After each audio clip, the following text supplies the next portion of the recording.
noon hour is here. Check it out. And you're locked on to Utah's highest rated, most listened to sports radio station. It's my station. It's my station. This is Hans Olsen and Scotty G on 97.5, the KSL Sports Zone.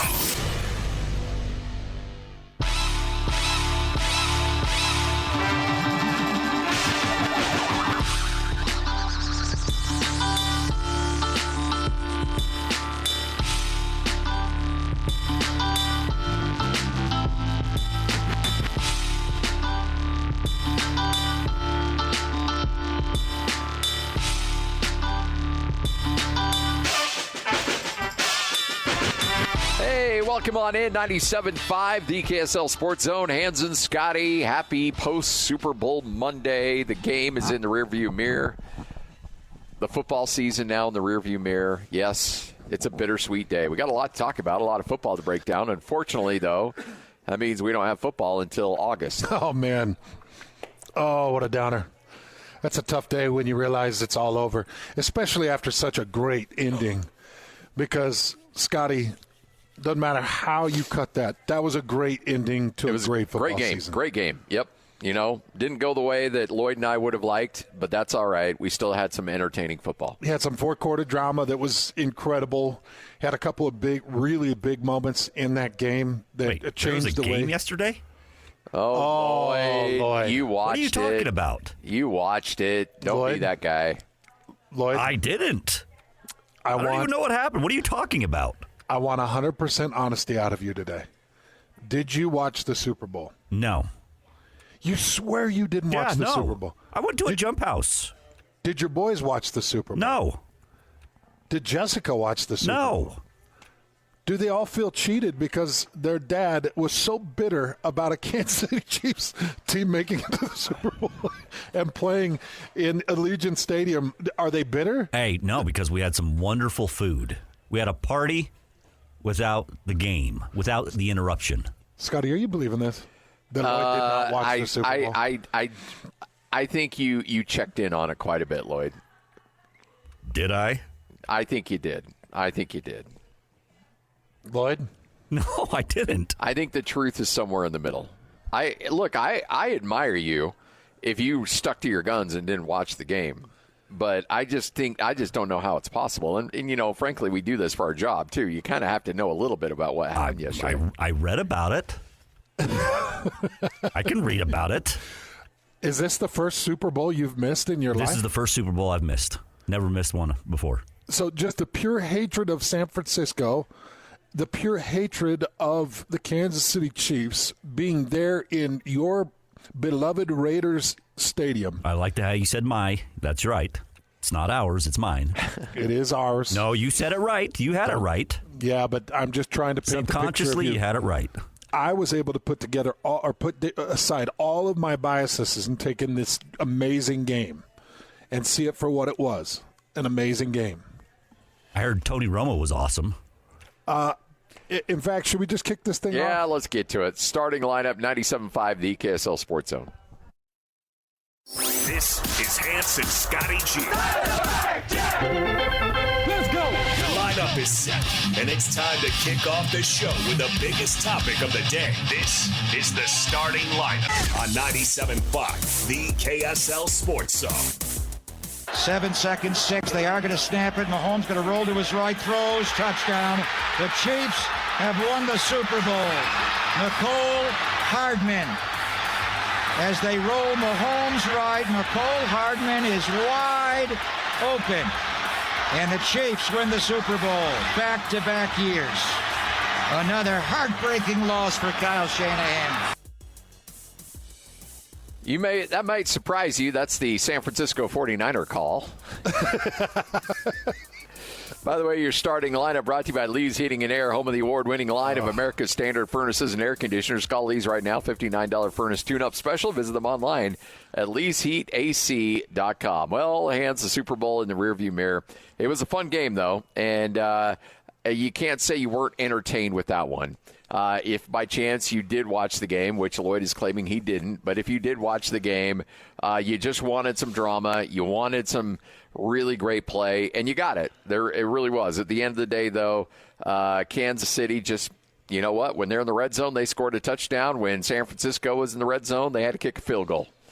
It's ultimately the difference in the game. Kansas City's defense came up. There's so many places I want to start, but I'm going to start with this. This is a tweet that you sent out, and I agreed with it, and it was something that my buddy JP actually mentioned to me because I didn't realize the full extent of the change. I didn't either. Honestly, I'd forgotten about it. Yeah, I felt really dumb because I'm sitting in this room with some people, and he said, JP was like, oh, yeah, well, if that's the way it is, then you don't want the ball. And I'm like, what do you mean? And then I'm looking things up and felt like a real idiot. But you sent out the tweet. If the Super Bowl overtime rules are as such, how would you handle wanting the ball or wanting to kick? Because I agreed with your tweet. Yeah. In that moment, don't you kick the ball? You don't take the ball. You give the ball. And it's the same thing as you look at in terms of college. You want to have the ball second because you want to know what you have to do. Like so in overtime, everybody gets a possession starting at the 25-yard line, and if you win the toss, you go on defense first so that the other team, whether they score or kick a field goal or score a touchdown or get a stop, you know exactly what you have to do on your possession to either tie or win that game. Right. And the same thing applies here. And a couple of people are like, well, if it's the third possession, you can win it. I'm not thinking about a third possession. I'm thinking about right now. Yeah. Like I'm thinking about what I have to do on that second possession, on what I have to do to win the game. Yeah, and a touchdown and 2-point conversion. Exactly. Like, if we want to end it, we're going to end it. Exactly. But we're going to know what we need to do to end it. And so the whole thing was I was a little surprised by it. Now we're getting a little bit more information that the 49ers may not have known what was going on either.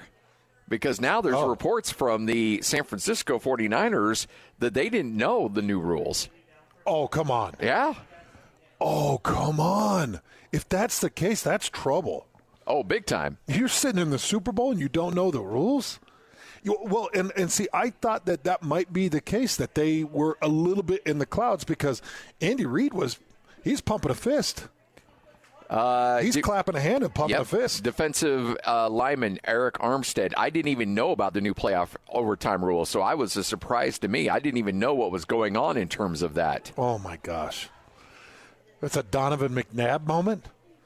Do you remember the Donovan McNabb debacle? Oh, yeah, for sure. Fullback Kyle Juszczyk said, you know what? I didn't even know the playoff rules were different in overtime. I assume you wanted the ball to start, score a touchdown, and win the game. I guess that's not the case. I didn't really know the strategy. We hadn't really talked about it. No. Oh, no. Oh, man. Yep. Because this is a postseason rule. Oh, yeah.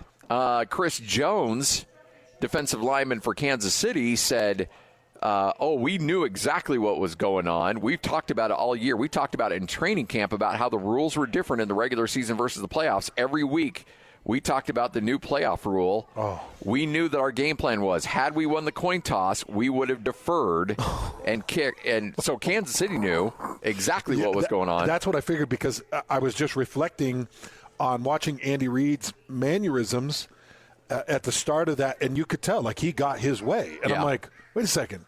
But you lost the coin toss, but you got your way. So he knew exactly what was going on. That goes back to Shanahan. I mean, that really goes back to one person. That's your head coach. Yep. And he missed on that. Big time. Because they go down and end up getting stopped in the red zone. It was inside the 25, wasn't it? Yeah, I think so. Yeah. Some people call that the red zone. Oh, that's right. That's the extended red zone. It was inside the 20, wasn't it? I think so. Did they get inside the 20? It was a 27-yard field goal. Okay, yeah, short field goal. So they were inside the red zone. So here's the deal. You get stopped, you kick a field goal. You know that you got Patrick Mahomes and that Kansas City Chiefs offense that did pick up some steam. Yes. You're in trouble. Oh, yeah. 100%. And then you had all the usual suspects on that drive. Now, it wasn't the usual suspect that caught the winning touchdown, but you had a Travis Kelce grab that was big. You had some big-time moments from Pacheco. You had Mahomes on the run on the 4th and 1. On the 4th and 1, way too easy to extend that drive on the 4th and 1. Way too easy on that keeper off the right side. And the rest is in the books. So that was the first thing. That's a bad deal.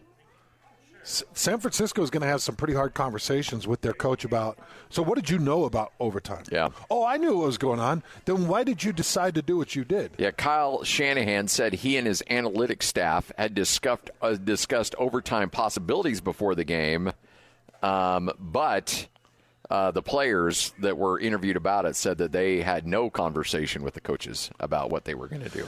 Oh, man, that is going to be a tough conversation when he's sitting down with 49ers brass, and they're like, so what exactly were your thoughts here? Yeah. What were you thinking going into this? It's a learning situation for him, but outside of Brock Purdy, you wonder how strong the 49ers resolve is. I mean, they've got some aging pieces. They got some damaged pieces. McCaffrey will be around for a while. You hope that Brock Purdy can continue to develop, but I don't know how broad that Super Bowl window is for that team. I don't think it's significant. I mean, I think it's closing pretty quick. And, our good friend Nate Dowdle, who's our boss, and, he's like, well, the window's closing, because here's the thing with Purdy. You just don't know and I thought he played, for the most part, pretty well in that game yesterday. Yeah. But McCaffrey, the running back shelf life is just so razor thin, and he takes such a beating. Especially the way he does it. Exactly. You just don't know how much. The defense is certainly aging as well. And, that offense without McCaffrey is not. And Debo can't seem to stay healthy, and you just don't know. He looked like he was 40% in that game. Yeah. Oh, yeah. So, I'm a little worried about San Francisco and their long-term ability to sustain this. Kittle wasn't even present. George Kittle, 2 catches, 4 yards. Yeah. George Kittle wasn't even present. The Kansas City does a really good job of scheming. They did a really good job of taking pieces away from San Francisco, and Kittle was the main piece. That's the main guy, well, outside of Christian McCaffrey. But they did hold Christian McCaffrey to 80 yards on 22 carries. I don't know, what is that? About a 4-yard, a little less than a 4-yard. Just less than 4? And then, he did have, 50 or 60 yards receiving? Yes. He ended up with 80 yards receiving. Okay. Caught 8 catches out of the backfield. Bad fumble to start the game. Other than that, just an impressive game from him. But I thought Kansas City's defensive game plan was really solid. But even with that, San Francisco was chopping away and driving. Yeah. It really took San Francisco mistakes. Bad penalties, 1 fumble. It took a muffed punt. That muffed punt. Oh, just a killer.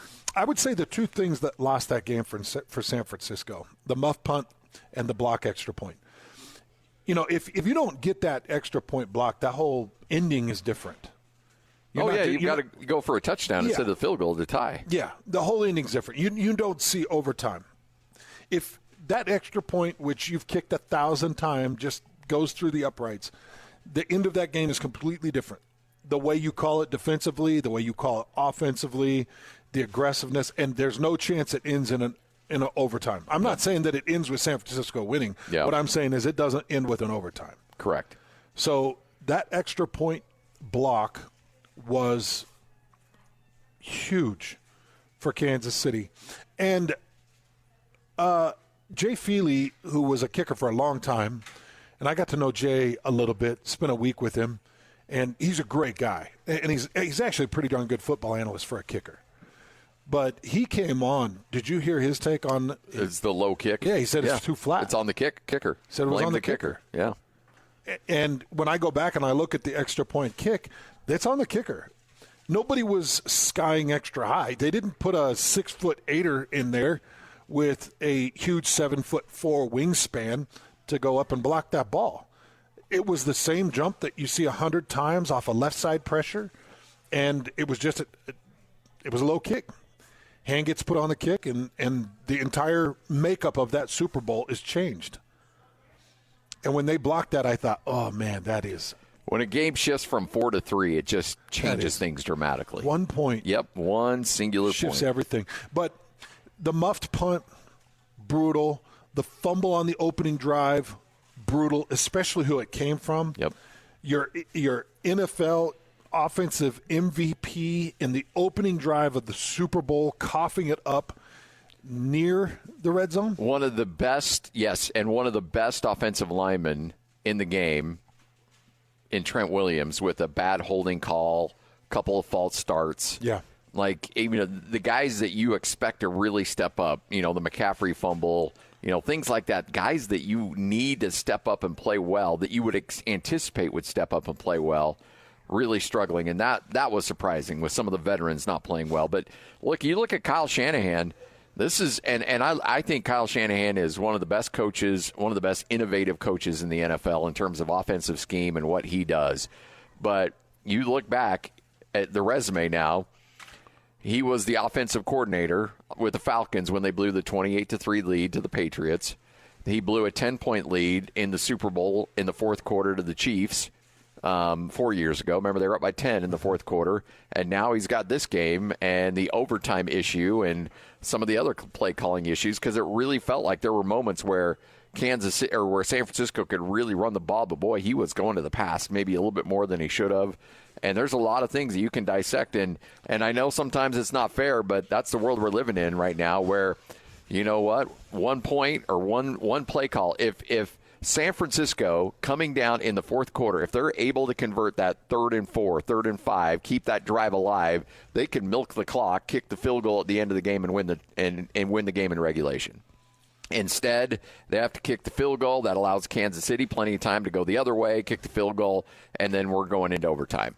All they needed to do was convert that 1/3 down, and they just couldn't do it.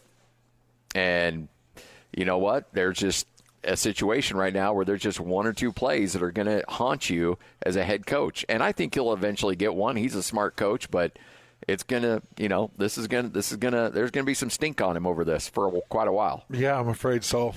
And probably rightfully so. I don't know if we'll get the full, honest answer of what he knew about Super Bowl overtime and what he didn't know. But I think that would be an extra level of stink that he's going to have to deal with. Because not knowing in that moment is not okay. Now, I didn't know, and I had to look it up, and I was happy to find the answer, because I was like, good, because both these offenses need that possession. Yeah. That's why the rule's in place. Yep. Because there was the New England Super Bowl. When they had to come back against the Falcons, they got the ball, went right down, scored a touchdown, game's over. Game was over. Yeah. And that needed to change. You've got to see both quarterbacks get the opportunity. So I was happy to see that that's the rule, but I'm not a head coach in the NFL. And that kind of oversight is brutal.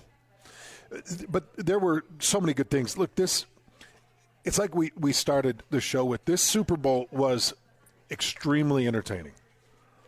They're doing a good job, just from beginning to end. Interviews, entertainment, halftimes, everything is. I don't know. I wasn't big on Usher. No, I wasn't either. Yeah, I wasn't either. But it's all full of opinion. Yes, because Usher got up there, and I was like, you know what, this sucks. I really didn't like it. No, I didn't. It wasn't the worst, but it was by far not the best. But then there was a lot like this. It was boring, and then he stopped dancing, and then. But everything that happens in the Super Bowl, you sit there with a heavy opinion. Like, for instance, Lloyd starts out the show by saying something about Tony Romo. What was your take on Tony Romo? Did you have an issue with him, Lloyd? I saw a clip on social media about him. I think he was telling the Chiefs not to jump off sides or something like that. I just didn't think he was great. Man, I love Tony. So Lloyd didn't like him. I loved him. I wanted more of Tony Romo because he was doing some initial insights pre-snap that were fantastic. And stuff that, as I watched, I was like, oh, man, I see what he's seeing. And I might not have seen that. Yeah. some pre-snap cues that he was reading and some of the hard counts that was giving the defensive looks over to the offensive line, so they were able to throw audibles and get different looks. And I loved some of the things that he was saying. I thought that he was a highlight for me last night. Yeah. And I know Tony's kind of gone through waves of people liking him and disliking him. Again, it goes to heavy opinion, but I loved his call last night. Thought he was extremely prepared. But Lloyd, I will tell you that he had comments through every moment. And I know that there was a lot of negativity of, can you let it breathe? Can you just let them have the moment? Can you let Nance talk for a second? And to me, it's like, well, yeah, but I want to just see – I want to see the game through his eyes. That's what I want. Yeah. And I thought it was really good. I didn't have an issue with the broadcast. The halftime didn't really move the meter for me. That was a chance to refill the plate and get ready for the second half. I thought for the most part the production was great. I thought that, if we really want to get crazy, I thought they did a great job with having cameras on everything. In fact, the horrible injury that you just felt awful for the linebacker who was just running out onto the field and tears his Achilles. I can't believe it. And the fact that they had a camera right there and saw it happen is just incredible. I mean, you hate the fact that you have to see that, and that guy went through it, but the realization that they had a camera angle so you know exactly when it happened and how it happened is just phenomenal. Scotty's talking about Dre Greenlaw, linebacker for San Francisco, and they were running the Bronco Mendenhall drill. Yeah. Where you line up on the sideline and you kind of get hyped, run out to your position, and that leg just went. Yeah. It just blew up on him. All right, Hans and Scotty, 97.5, the KSL Sports Zone. Valentine's Day, folks, is 48 hours away. And we are out and about today trying to get you in a good spot so you can make sure that you got all your bases covered for Valentine's Day. And we are live up in Layton at Jimmy's Flowers, and Mike's with us. How are you? Good to see you, Mike. Hey, it's great to have you guys back. Oh, man. We love having you in here. Well, we love being here, too, because it's important because we want our listeners to make sure that they're taken care of on Valentine's Day, that they take care of their loved ones, and you got to do the flowers. I mean, it's a prerequisite. You got to do it, so you might as well go to the best. Well, there's a lot of great gifts you can get for Valentine's Day, but flowers are definitely a can't miss. And everybody, all the women that got flowers just love them. They really do. Well, we love Jimmy's Flowers because it's an institution. This goes way beyond just a good old-fashioned flower shop. You guys have been around a lot of years. You've been doing sports radio for a lot of years. Our listeners are very familiar with you, with your amazing arrangements and all the different gift ideas that you've got in your shop. You come into Jimmy's, and you're going to find something, whether it's maybe some type of figurine or some type of blanket or some type of lantern or something that goes with this gift of flowers that makes it that much more special. Yeah, Hans, we have been doing the flowers a long time. We know what we're doing. I think that's a key thing to think about.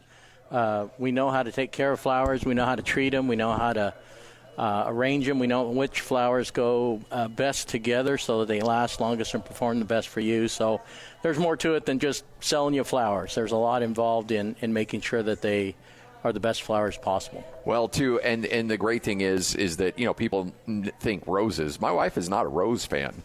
And so if you're not into roses, you've got so much other selection to choose from, regardless of, what your wife, is into or what she doesn't like. You can find something to match that. We can. I can pretty much guarantee you we carry a larger variety of flowers than anyone around.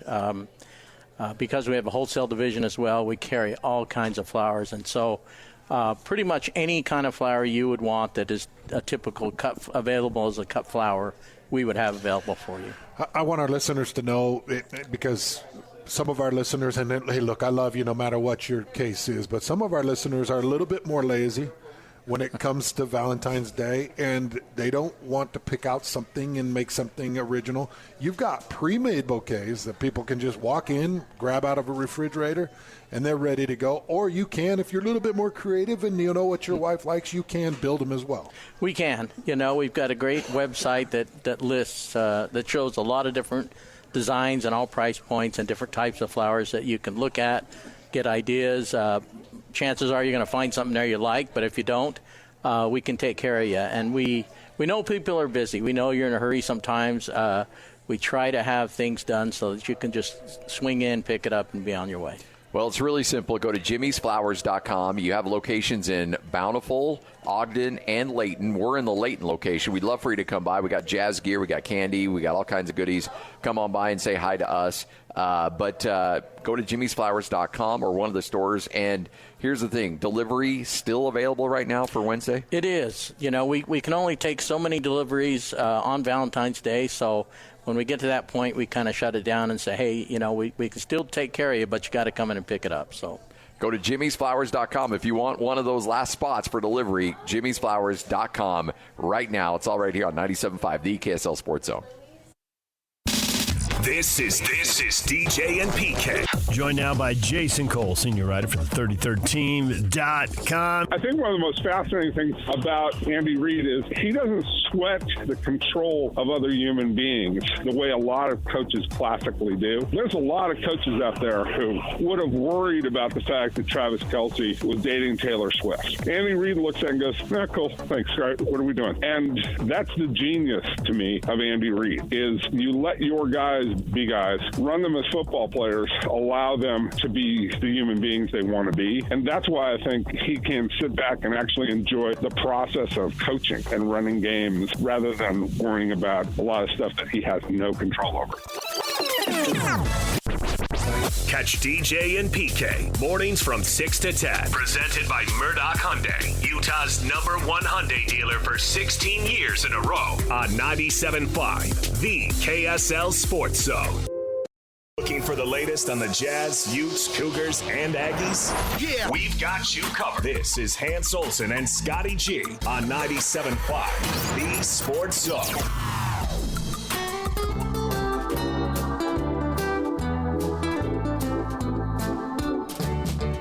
Frosty the snowman was a jolly happy soul with a corn cob and a button nose and blue eyes made out of coal. It's not even funny.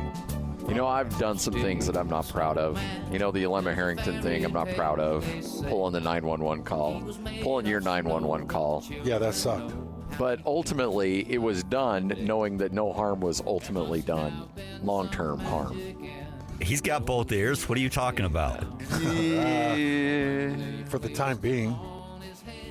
Lloyd, it's too soon. You got to let this breathe a little bit. As a guy that's gone down this path before, you got to give it a little bit of space. I know. I felt a few days was fine. Now we know he's in the clear, right? No, he's not. He's not in the clear. No, we don't. He can't even put the headset on his ear right now. He's only going with one headset right now. Well, I'm sorry. I apologize. I thought frostbite only if you make it one day out and you don't have to lose a. Oh my gosh, this Are you laughing? He's really laughing back there. I'm not. On behalf of. Are you laughing? No, on behalf of Lloyd and I would like to apologize for the pain and anguish you're going through. I'd like to apologize too. Scotty, would you like to describe the look of my earlobe? Yeah, it is swollen. There are blisters. It looks incredibly red. Fortunately, it has not turned black as of yet. But I know that you are very concerned about possible amputation to the lower part of your earlobe. I'm sad. I'm sorry. Yeah. You played Frosty the Snowman, Lloyd. That doesn't come back from a guy that's very sorry. I thought one day out, you're in the clear. No, that's not how it is. Hey, Dr. Cole.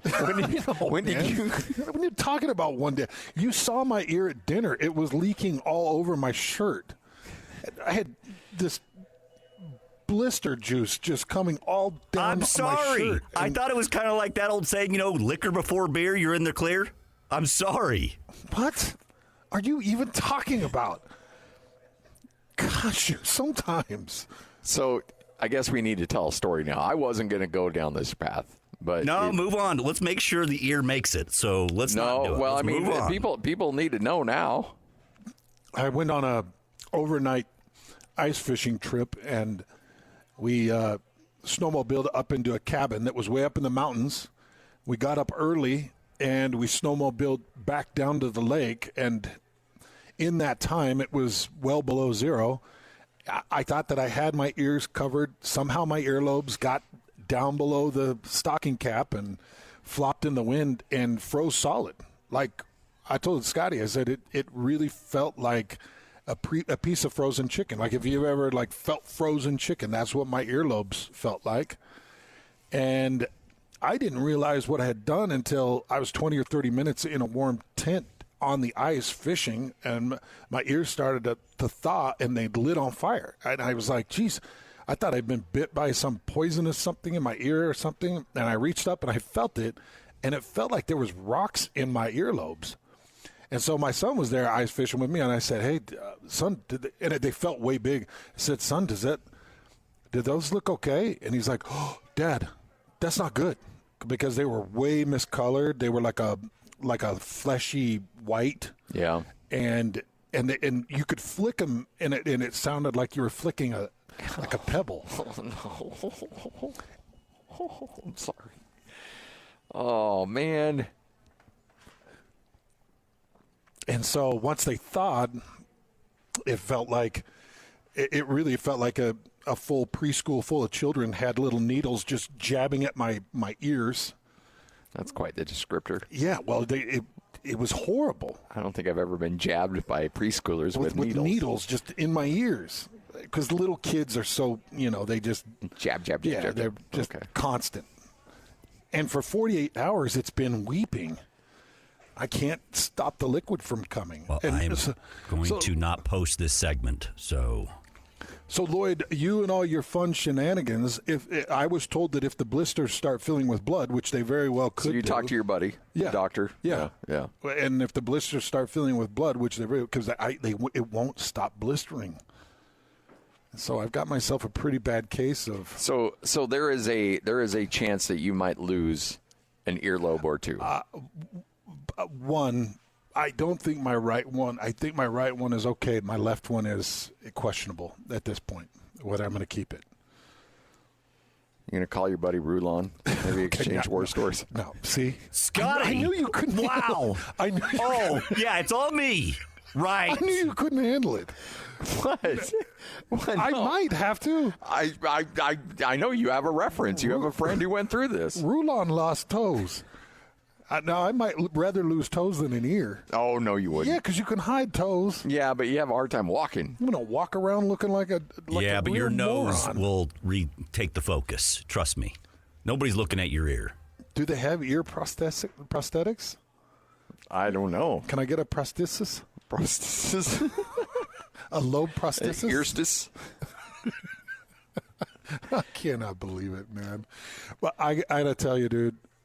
So I came off the mountain and away from the lake, hurried up to Logan, and we had a blast. Dude, we had a blast. Other than Lloyd making fun of my weeping ear the whole night, we had a blast. And the game was great. And you're right, man. They light that spectrum up. And Utah State's got a heck of a basketball team right now. Yeah. Boise State came into that game, into the Lions' Den. With the whole Stu Morrill thing going on, Utah State on back-to-back losses, they were angry, they were fired up, and they took it out on Boise State. Well, and Boise State actually came in with fire. Oh yeah, they came in to start a fight. They wanted a brawl. They wanted to make it really ugly, and they could not draw Utah State into their ugliness. They wanted it. It was felt like they were trying to force it into the alley, and Utah State was hitting finesse shots.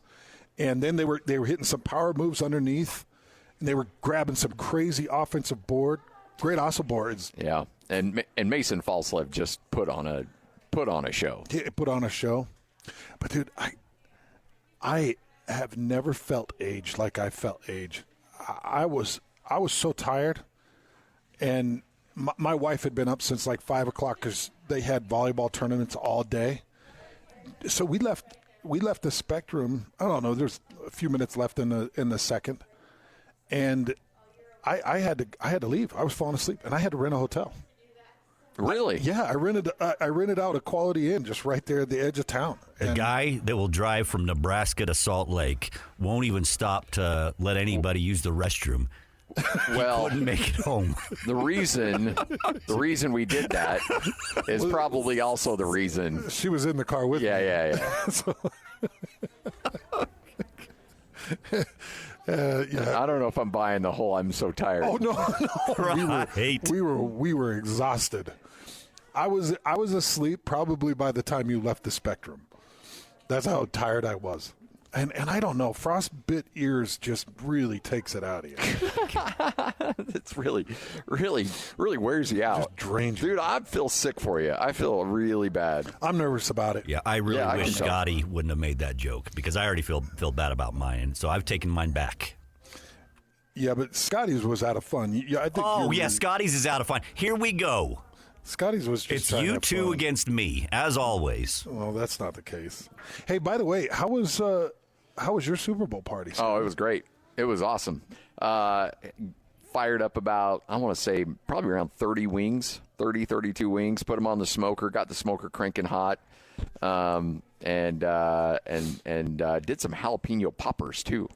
Those things flew. They were gone in no time. Because you mixed some brisket into the cream cheese? Add some extra brisket, put some cream cheese, a little bit of sausage in there, and then I'm always going back and forth on poppers. Whether I pipe them, you hollow them out and then you pipe them, or do you just cut them in half and you do it like a boat? And so I did the boat thing, layered in a bunch of that filling, wrapped them in bacon, and then smoked those things until they were tender, and then basted them in barbecue sauce. Oh, my gosh, they turned out great. Those things were gone in no time. See, it's those little details like based in a barbecue sauce that makes the difference. So it tacks up on it. Yeah, you put that barbecue sauce on the bacon and you hit with the sweet and the sour and all the brisket and the cream cheese and then the jalapeno. Those suckers were good, I guarantee. Yeah, those were really good. The wings turned out great. You powered through a few of them. Yeah, I'm over here eating wings right now, man. I love them. So our party was great. Sounds like you had some great food, too. Great party. Brisket tacos that were as good a brisket tacos you'll ever eat in your life. It was a corn salsa. I think it's a chipotle ranch on top of fresh smoked brisket. The corn tortillas that you melt the cheese in between the corn tortillas, so it's kind of like a quesadilla. Those were incredible. JP just killed it with those. Isn't like you've mentioned this, and I hadn't really thought about this. In terms of holidays, and I know it's not officially a holiday, but in terms of events, I guess, and food, Super Bowl's right there with Thanksgiving, honestly. Yeah, it is. Thanksgiving, 4th of July, and Super Bowl have really become the best parts of holiday or the best parts of event day. Yeah. Three days completely built around food. And if you don't build the Super Bowl around food, you're really missing out on a great opportunity for some incredible dips and incredible dishes and, all kinds of fun displays. If you're not doing the food the right way, you're not doing the Super Bowl the right way. You're not having as much fun as you could be having. Yes. So get yourself going with the food, man. Start making some good dishes. Start like building and looking forward to what you're going to do, because we all pulled out recipes and we all did our best dishes and we brought it in, and JP's won and Scotty's was second, and mine was down. I've yet to. So you took little baked beans? No, refried beans. Yeah, I did a refried bean and I did some Mexican rice. Wait a minute. No, I got you back on the ear. Yeah. But JP did brisket. Uh-huh. Scotty did pulled pork. Yeah, 15 pounds of pulled pork. And you did refried beans? Refried beans. Hold on. Let me give you my full spread that I brought. Homemade refried beans, Scotty. Lloyd, you're going to have to stay out of this because I'm already really mad at you. No, I'm helping you. I don't want to get any more angry at you because then it goes too far. I say mean things, and then you and I don't talk for like 5 days. And we don't get our show taken care of. So, okay, homemade refried beans, which are the peak of the peak refried beans. Wait a minute, so you soak the beans in water? Yeah, and frying in pork chorizo and putting and. So you're not taking refried beans out of a can? No, it's a mixed Lowry's. This isn't Rosita. No, Trust me. This is a high-level bean. All right. And then a high-level Mexican rice as well. And then I did a 7-layer dip. I did a bacon jalapeno dip, and brought a bunch of chips in. Okay, so yeah, you're good. I think and carrots and we felt justified. We didn't do any proteins, which maybe I could have been booted for not doing proteins. That sounds like there's plenty of protein. Beans is proteins, right? Beans is proteins. There you go. Yeah, and the You're chorizo good. and the beans was proteins. But party was incredible, man. Entertainment, great game, all around of just 1 through 10 on Super Bowl grading. I'm taking a little bit off for the halftime because it wasn't up to Dr. Dre's standard. No. So I'm taking a little bit off for the halftime. The game was better than usual. It was a solid 9 out of 10. I'm out of a 10. I'm taking a point off for the halftime. I'm taking 0.5 off for the commercials. Commercials were terrible. And then I'm taking a point off because it was the Chiefs that won. So I'm going 7.5 out. Okay. Had it been any other team outside of the Raiders, it would have exceeded all expectations for the game. So the food was at a 10. Food was at a 10, easy. Very yes. good. Yeah. All right, Hans and Scotty coming up next. What you may have missed. We'll talk a little bit more college basketball. BYU with an impressive victory. Nearly gave it away there at the end, but held on, got the W. We'll talk more about it next. 97.5, the KSL Sports Zone. Ladies and gentlemen, may I present... This is JJ and Alex. Listen, Carolyn Goodman, the mayor of Vegas here. Please do not hold up Major League Baseball in Utah by you making this decision. Because, Mayor, why aren't you thinking of us? Get to Vegas so that we can host you for 3 years because your stadium has been so ill-planned. I get it. Look, I get her frustration. They want to move now? We don't have a stadium ready for them. Yeah, but you will in 3 or 4 years. Well, I just told you the demolition hasn't started yet. They're closing the hotel on April 2nd. There are people staying in the Tropicana tonight for $29. For some, hey, Jeremy, let's look up some rates at the Tropicana tonight. I mean, they might still be cleaning up the site as the A's finish their lease. Catch JJ and Alex afternoons from 3 to 6. Presented by G2G Bars on 97.5, the KSL Sports Zone. Number one. Miss any part of the show? Every moment of every show is available in podcast form by searching Hans and Scotty on your favorite podcasting platform or online at KSLSports.com. This is Hans Olsen and Scotty G on 97.5, the KSL Sports Zone.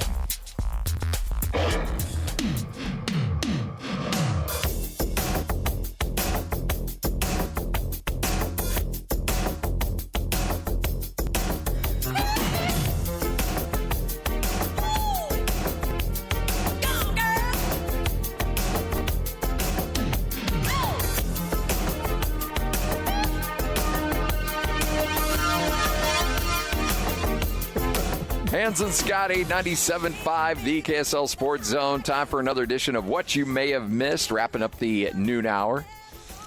So Utah State's headed right for the NCAA tournament. Yep, nice win. They got 2 road games coming up this week. Get to go to Laramie. That'll be fun. BYU's on their way to the NCAA tournament. They got a nice win over Kansas State over the weekend. Yep. 72-66. They've got a couple of nice wins in their back pocket. They got Central Florida coming up tomorrow. So that's going to be a stiff test for them. That's at home. But beat Kansas State at home. They'll get Central Florida at home. And then they start a bit of a tough road curve. But BYU looking like they're headed in the right direction. Craig Smith is struggling right now. Yeah, 4 out of the last 5 and a tough home loss. I mean, one thing we've known about Utah is that they've been really, they've had their struggles on the road, but they've been elite at home. And, I mean, you had the triple overtime game against top 10 Arizona. And then to lose to Arizona State, though, that's a tough loss. That's a tough loss. And so things not looking really good for the running Utes as we currently speak. See if they can turn things around. They're not out of it yet. No, they're not out of it, but they've certainly hurt themselves a bit right now. And then we get excited for tournament play. I actually think Utah State has the best chance of winning their conference tournament out of the three. And then I'd go probably Utah number 2. Yeah. Even though BYU is fantastic, it just feels like that's going to be a really tough conference tournament to try to get through. Yeah. I'm not saying it's impossible, but you've got 3 or 4 of the best teams in the country standing in the way. Can't wait to get down to Vegas. That's going to be a blast. Yeah, that'll be a fun for Pac-12 time. and Mountain West, and then where's is it Kansas City? I want to say this is the Big 12 tournament. I think so. Yeah, I think so. But I'm excited because I don't know if it's been announced, but the Big 12 tournament will come to Vegas probably. All indications seem to lead that way, yes. If it Brett Yormark wants Vegas. He wants everything in Vegas. He's already put the Big 12 Media Days in Vegas, which makes it real easy for us. Yeah, absolutely. Instead of having to go all the way out to Jerry World in Dallas, they're going to bring it into Vegas. So college basketball, interesting. We just had one of our favorite listeners and Weber State fan. He came through to say hi, and he was talking about Weber State. Weber State's got a great chance in that tournament, too. Yeah.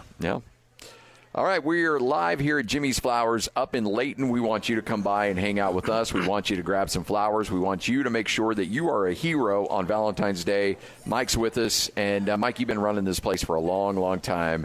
You've seen a lot of guys come in here with kind of that dumb look on their face, and you're like, hey, don't worry, I got you. We're going to get you squared away. And you can do that with pretty much any budget, too. We can do that. We have been doing it a long time, and so we kind of know what everybody needs. And one thing I wanted to say is that, a lot of people tell us how long our flowers last. I mean, we hear that all the time. And, a lot of people don't buy flowers very often, aren't really that familiar about what makes, Jimmy's Flowers different than flowers they find other places. And, as I go out shopping, I see flowers even in hardware stores and things like that, and all of our flowers are sourced directly from the farms. And we visit a lot of these farms in Ecuador, Colombia, California, even in Europe. And we know where our flowers come from.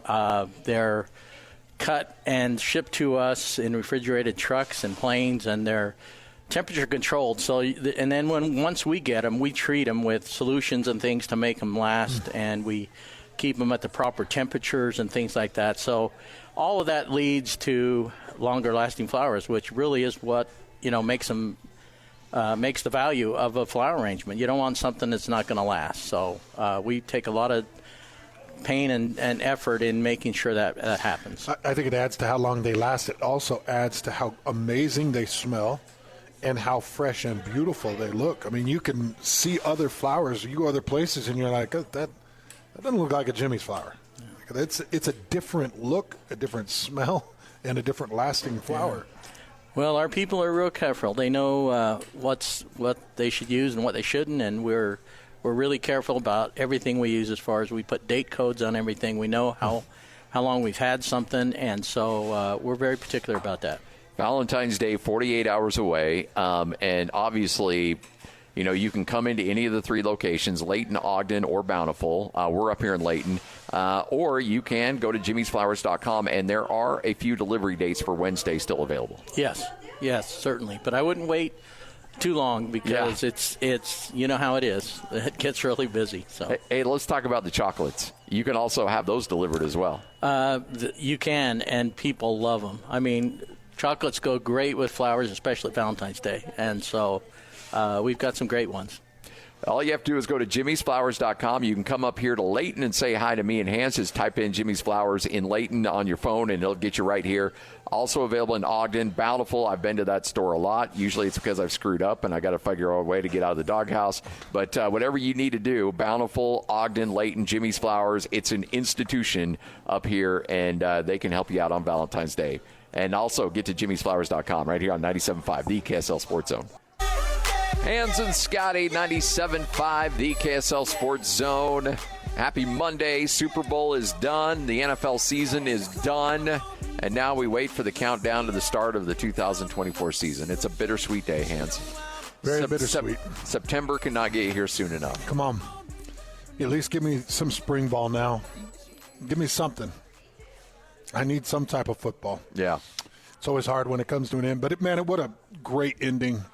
Great fireworks to end this thing. I thought Vegas did a really good job of hosting the place. And, they added some elements of Vegas to the intros and to some of the pregame festivities. And there was even a Vegas flair there with Usher at halftime. You saw some of the contortionists and other things that were going on. But, man, I thought it was fireworks across the board. I thought it was a great finish to the football season.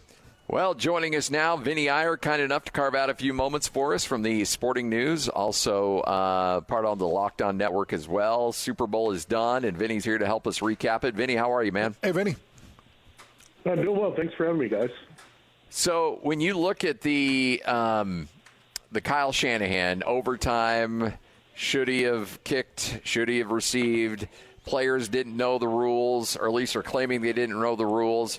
Is this a blemish on on Kyle Shanahan?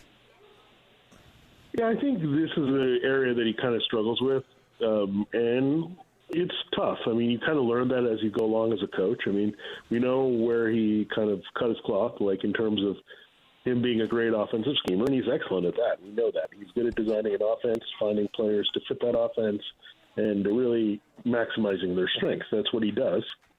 And he's an overall good leader. We know that. But these type of things in bigger games can really get in the way, and some coaches are just good at it. The tactical parts of the game where you're preparing your team as well as possible for all the situations, and I think that's kind of how the Chiefs have operated under Andy Reid, that they're going to be prepared for everything. And I think maybe you get caught up in designing all these fancy things you can do, probably spend some time trying to figure out how to set up the Juwan Jennings play, right? But maybe maybe we should have spent a little bit more time. Okay, these are the new overtime rules. We got to play it a little differently.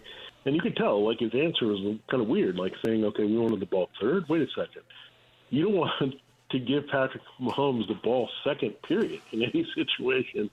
So I think you go back to the Falcons Super Bowl, maybe making a few mistakes there and the play calls and not running the clock off in the right way or protecting the quarterback when you have a big lead. So that was something that he's rued a little bit. The earlier game that just got away from them when they were up 10 points. So, look, there's a lot of questions about that for Kyle Shanahan. And, look, he's a great schemer, but now it comes down to can he evolve as a head coach. And keep in mind, Andy Reid, a lot of questions about how he managed the game, his challenges, his clock management when he was a coach of the Eagles. He figured that out as he went along, and he became the coach he was today. So maybe just needs a few bits of seasoning and learning from those mistakes to turn it around.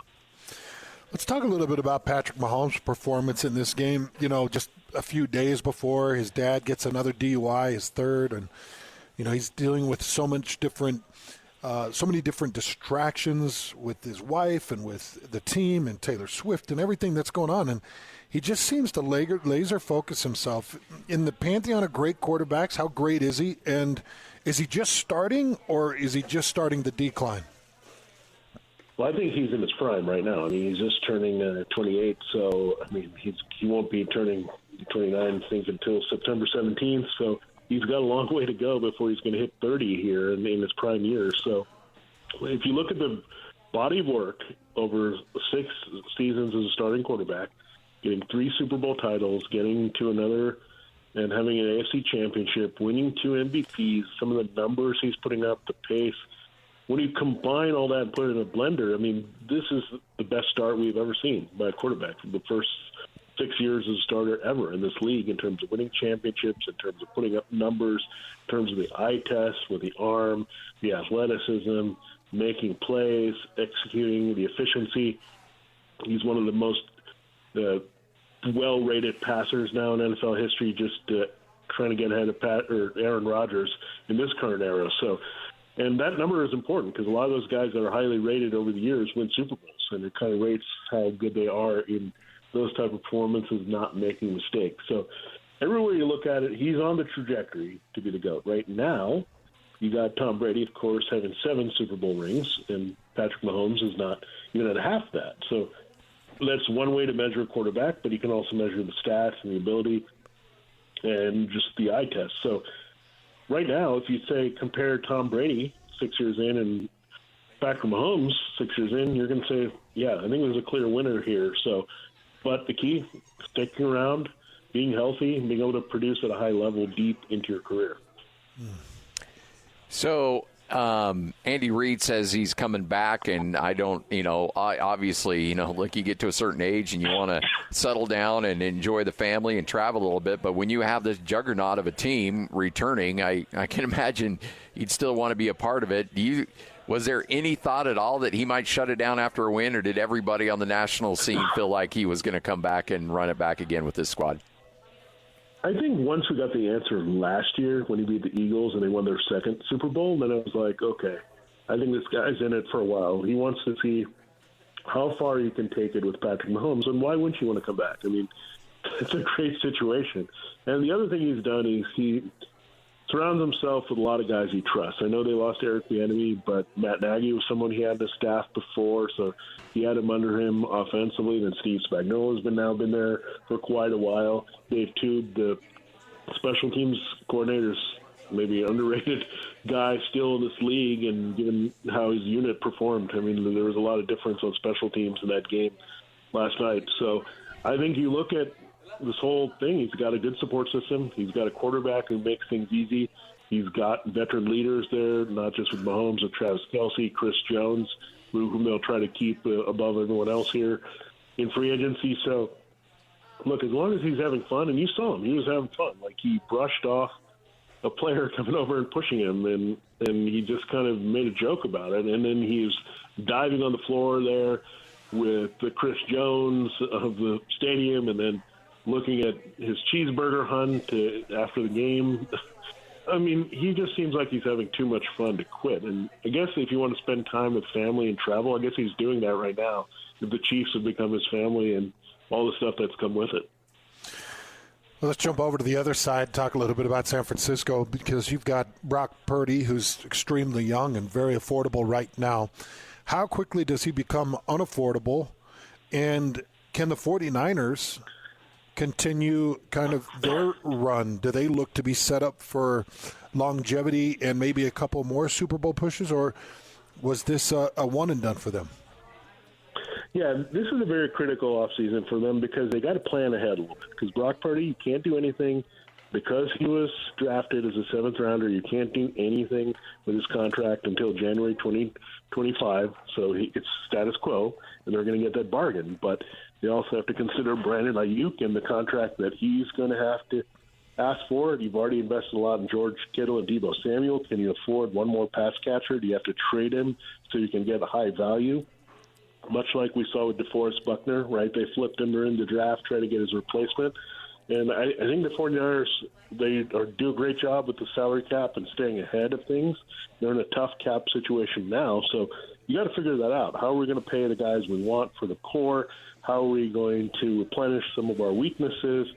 They probably will think about keeping Chase Young, but they might not be able to keep him at this rate or don't want to keep him. So they do have 11 draft picks. I think you'll see them attack offensive line, defensive line, a little bit more with those, maybe get a replacement wide receiver. So that's how the 49ers will operate. I mean, that's their MO, I think, with John Lynch, is that if they see a salary issue coming, they're going to find a way around it. And we saw that with Jimmy Garoppolo and trying to make it work with Trey Lance. It ended up working with Brock Purdy even better for them. So, again, it'll be an interesting offseason, but I would expect bolstering the offensive line is going to be critical this offseason.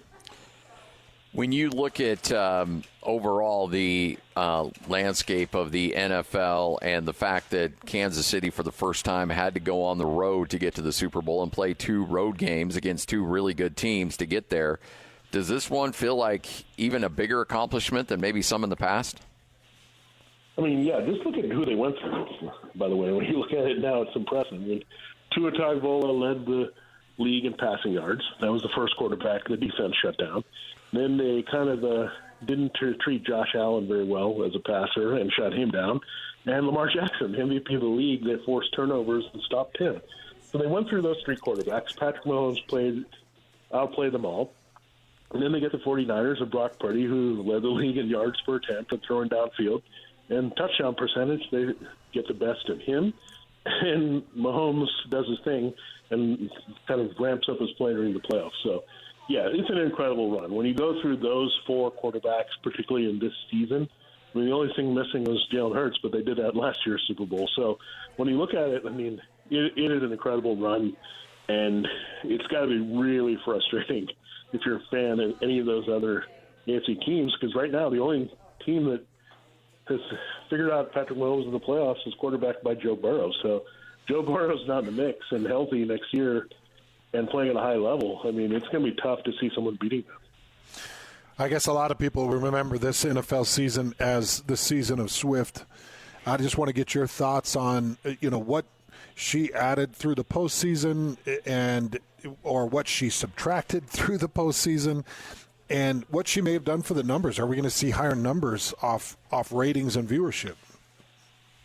Yeah, it's very strange to me overall that a minute of someone jumping up and down can add that much of ratings to a game. And that's essentially, I think, what it came down to in terms of the screen time for her. So if we're complaining about a minute, then I don't know. I mean, there were some annoying commercials that lasted longer than a minute, much longer than a minute during the Super Bowl. So I don't know.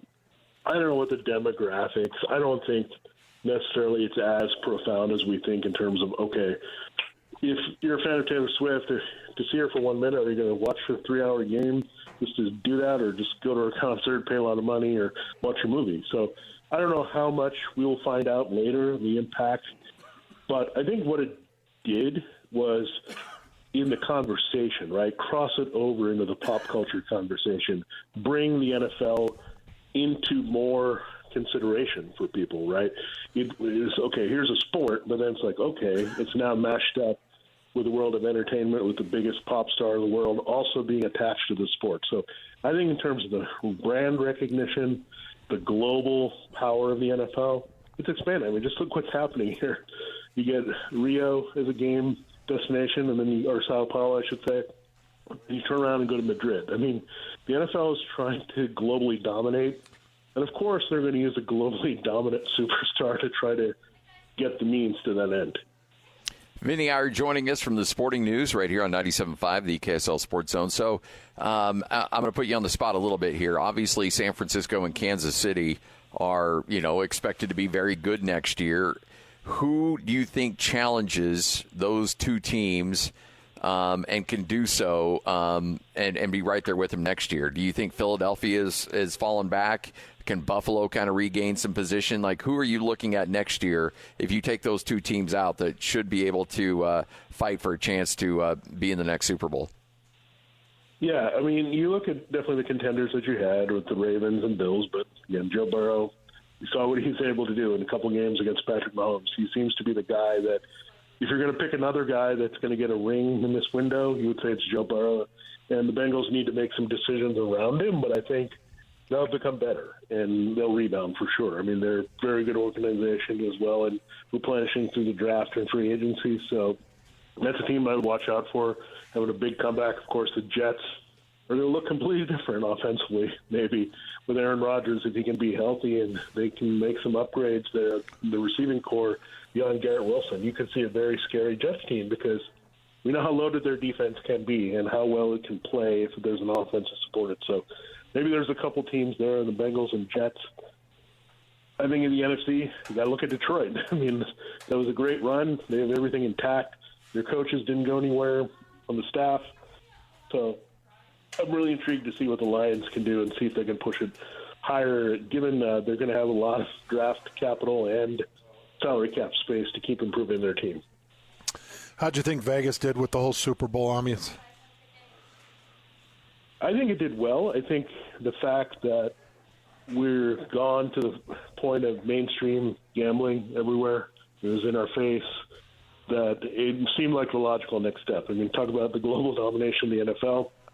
That space, it was reluctant to go into, but now it's like, let's go to the place, the heartbeat of all this betting action, and have a Super Bowl there. So I'm just shocked at how this turned around so quickly just from like 20 years ago. But Super Bowl in Vegas, I don't know if we had seen it then, but I think they did a good job. But again, Vegas between their conventions and their Formula One races, it's probably a drop in the bucket event for them. Who won the coaching search hires? And I know it's still early to tell, but who's a team that hired a coach that you thought, okay, that's a good fit? They're better today than they were before. Yeah, I think the obvious choice is Jim Harbaugh. I mean, just being able to get him to come back to the NFL in the right situation. He picked Justin Herbert. We're definitely going to watch the Chargers there, and who knows, they could be the team opening the season against the Chiefs. That would be a pretty good opener to see Harbaugh in that game. And then I think the underrated hire, is Raheem Morris. I mean, he had one run through there with the NFC South team, Tampa, but he was much younger then. He's won a Super Bowl as a defensive coordinator since.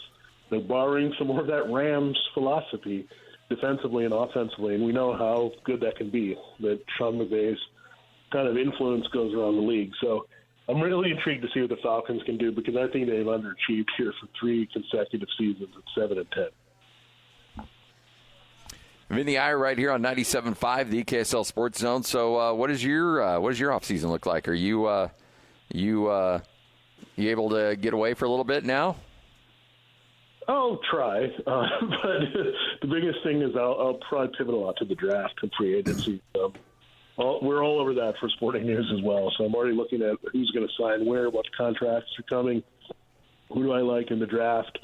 We have mock drafts up, free agent rankings up, big boards up already. So it'll only keep changing as we get combine and all that good stuff and free agency. So the NFL really, to me, doesn't rest until May when the draft is over. What is Caleb Williams your consensus number one, or do you think that that might change going into the draft? I think for now, I mean, if you look at the full body work, and people maybe are too focused on how he was a little bit this year, but if you look over the seasons and what he's done as a polished prospect, you know how special he can be with the right system. So it'll be interesting to see if the Commanders go after him. I think that's the biggest thing with Cliff Kingsbury there. Well, we certainly appreciate your time, Vinny. Enjoy the off season, whatever there is, because there really is no off season when it comes to the NFL. But again, thanks for hanging out with us, and we'll talk to you again here soon. All right. See you. There he is, Vinnie Iyer, right here on 97.5, the KSL Sports Zone, as the NFL season is now officially done. It was a good season, and I think the NFL is really healthy right now. I think it's extremely healthy. Oh, yeah. I think it's got great quarterback play, young, up-and-coming quarterback play. I think you still have legendary coaches and big coaching names. You've got, as Vinny just mentioned, the entry of Jim Harbaugh now, and that's going to be interesting, him going head-to-head with his brother, and so many other great coaches in the NFL. But, man, you think about all the great quarterback play. Yeah, now, the time of the Hall of Famers moved on. Remember, there was a time where we were watching Peyton Manning and Tom Brady and Big Ben Roethlisberger, and why am I forgetting Aaron Rodgers, and there was a time where there was 8, maybe 9 Hall of Famers that were playing at the same time, and that was a crazy quarterback play. But we've got these young guys like Tua Tagovailoa. Who knows what that guy is and what he's all about by the time things are all said and done. And let's not forget, Cincinnati gets healthy. Across the board, if Cincinnati gets healthy, they've got a quarterback that's already taken them to 1 Super Bowl, and he's going to be able to do it again. So, great quarterback play. Well, last night, that Super Bowl was jam-packed with great defensive line play. Yeah. Some of the best collective defensive line play that I'd seen in a postseason NFL game. On both sides of the ball, defensive line was just getting after it and making a huge difference. San Francisco ended up with 3 sacks, I want to say 7 quarterback hits. Kansas City ended up with 1 sack and 6 QB hits, multiple TFLs. Those D-lines were devastating. Yep. And Chris Jones made some huge plays for Kansas City down the stretch. Chris Jones is beautiful. And Bosa securing the edge was incredible, his speed and his size. So, great defensive line play. Man, you got it all. The NFL is in a really good spot. Hans and Scotty, we're live here at Jimmy's Flowers. We're in a good spot. Valentine's Day just 48 hours away. Don't screw it up. Nate's hanging out with us, another generation here at Jimmy's Flowers. How are you, Nate? Good. How are you guys? Good. Man, it's good to see you. We've been doing this a lot of years. We're talking with your dad. This is Scotty and I's 9th Valentine's here together. Oh, really? Yeah. Nice. So we've been representing the Jimmy's Flowers for a long time. Proud to do it, too. Well, good. We appreciate you guys here for sure. Well, we've had a lot of good listeners come on by, and we joke about how we see them walking out of here with a big bouquet, and they're like, all right, whew, got that. All right, we're going to be okay. We're going to be all right. You know the pressure of Valentine's Day. Our listeners feel it, and you guys can help deliver. Yeah, for sure. I mean, I'm a guy, right? I know it's easy to procrastinate and wait till the last minute. But yeah, we got stuff still available and lots of different price ranges, lots of different styles and options still available. So yeah, we're here to help. I kind of want to paint the picture of that amazing significant others. When they see these bouquets, they see these Jimmy's bouquets. They're done up different. The flowers are more brilliant. They smell better. And watching your wife's eyes or watching whoever's eyes light up, because it's a bit of spring, it's a bit of new life. It's great smells. It's stuff that they love. And as guys, we might not understand it, but I know I can see it in my wife's eyes when she sees these flowers. It means a lot to her. They just do something for people on Valentine's Day. Yeah. Well, it's not something that most people, I guess, are accustomed to having all the time. And, being in the family growing up, I used to deliver on Valentine's Day, and, the expressions, as soon as the people open the door and they see flowers, their face just instantly brights up. And so I do miss that part of it. But yeah, a lot of times when us guys or whoever order flowers for somebody, we don't get to see that reaction, but it definitely is there. Dad had you in the truck, huh? Oh yeah, for sure. Yeah. I started going with my brothers, and I'd just be the runner. They would have the addresses, they'd stop, I'd run to the door. Love it. But yeah. Hey, I want to suggest a power move for our listeners out there. Get a Jimmy's Flowers bouquet and have it delivered to the place of work. Yes. Wherever your wife is, if she's working or she's around friends, have it delivered to her work and where she's around all of her friends, and make it a big, gigantic bouquet, maybe a box of chocolates on the side. I mean, that's the power move, isn't it, Nate? Oh, yeah, for sure. Speaking of delivering, those are the most fun places to go, because you walk in and you see, 6 or 7 people there, and they're all like, oh, who's it for? Who's it for? Yep. Is it for me? Yep. And then you read off the name who it's for, and then they all like, oh, so-and-so got you flowers, and so. And the other ones are upset, texting their husband, and exactly, like, hey, jerk. Or one will say, don't be the jerk this Valentine. Yeah, they'll say, is there one on your truck for me, or do you know if there's one coming for me? It's like, I don't know, I doubt it. So, yeah. Well, I tell you what, you go to jimmysflowers.com. Speaking of delivery, there's only a few select spots available for Wednesday.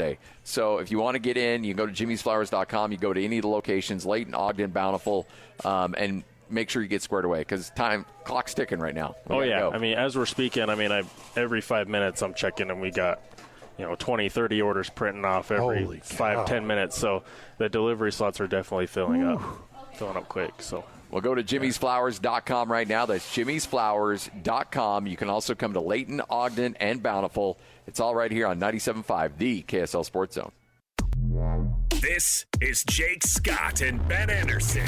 The radio voice of the Utah Jazz, the one and only David Locke. I suspect we're going to see a lot more Taylor Hendricks before the end of the year. What do you make of that? He has to start playing at some point, and I think we can get an asset in exchange for clearing playing time for him. That's what you just did. I think it'll be really interesting to watch. He's been in the G League for a long time. This will rejuvenate him. Some of his play as of late felt a little bit like maybe he'd been there for a long time, and I think it'll be really interesting. He showed defensive flashes. I think he's going to have to learn how to play hard. I think he's going to have to learn how to play every night, which is hopefully two things he learned in the G League. And then I don't expect massive skill development. He's still, over time, going to have to learn how to dribble and pass. And I just hope we see a little bit more than just a corner 3 shooter. I'd like to see him play inside of a team concept now that he knows he's going to be getting 20 minutes of the night. Hear Jake Scott and Ben Anderson every day from 10 to noon on 97.5 The K. It's time to saddle up and talk about the winners and the losers. This is the good, the bad, and the ugly. Now, here's the good. Good, the bad, the ugly, right here on 97.5, the KSL Sports Zone, all brought to you by RGS Exteriors. I believe we'll be out there tomorrow hanging out with Tim and the crew. RGS Exteriors and Construction, obsessed with quality results. All right, for the good. I literally only found one commercial through the entire Super Bowl that I liked. One. Yes. Lloyd says he's got one that I didn't see because he mentioned the name that's in it, and I didn't see it. And I don't know. Did you see the Christopher Walken? I saw the Christopher Walken. It was good. Thumbs up on that. It was solid, yeah. Okay, so I actually grabbed the commercial because it was hilarious. And maybe you disagree, but we talked about the $10 million commercial. Yes. It was $10 million that they gave to one guy, Ben Affleck. So that one guy got $10 million. There were some significant other names, including Jennifer Lopez. Yep. Matt Damon. Yep. Tom Brady. Yep. What's the Affleck brother? Matt Damon. Casey Affleck. Oh. Casey Affleck. It was jam-packed with the biggest names. Okay, so I'm going to set up this commercial, and I'll play it for you in case you didn't get to hear it, because it truly is hilarious. Ben Affleck for Dunkin' Donuts starts a band called Dun King, brings it into Jennifer Lopez's studio, and was that Fat Joe that's back there? I'm not sure. I think that's Fat Joe that she collaborated with for so many years. So her and Fat Joe are behind the glass. In walks Ben Affleck. Tom Brady is on the, I think it's the synthesizer. Turntable or synthesizer. I don't know. He's on something. Matt Damon's over there doing the tambourine. And Matt Damon's lines were the best part of this. Ben Affleck's dancing the second best, and Tom Brady the third best. But here's the commercial that I thought really knocked it out of the park. I don't think you should do this. Last year she came to my work. Now I gotta show her what I can do. He's here. Affleck on the track. What up, Bronx? For your consideration, here comes the Boston Massacre. The Dunk Kings. Touchdown, Tommy on them keys. Player coach. Got it. I'm open. And needs no introduction, my partner. Sometimes it's really hard to be your friend. You said you were gonna support me. Dunk Kings. Don't go away. My heart. Why you dunking me, girl? Why you dunking? Dunk Kings.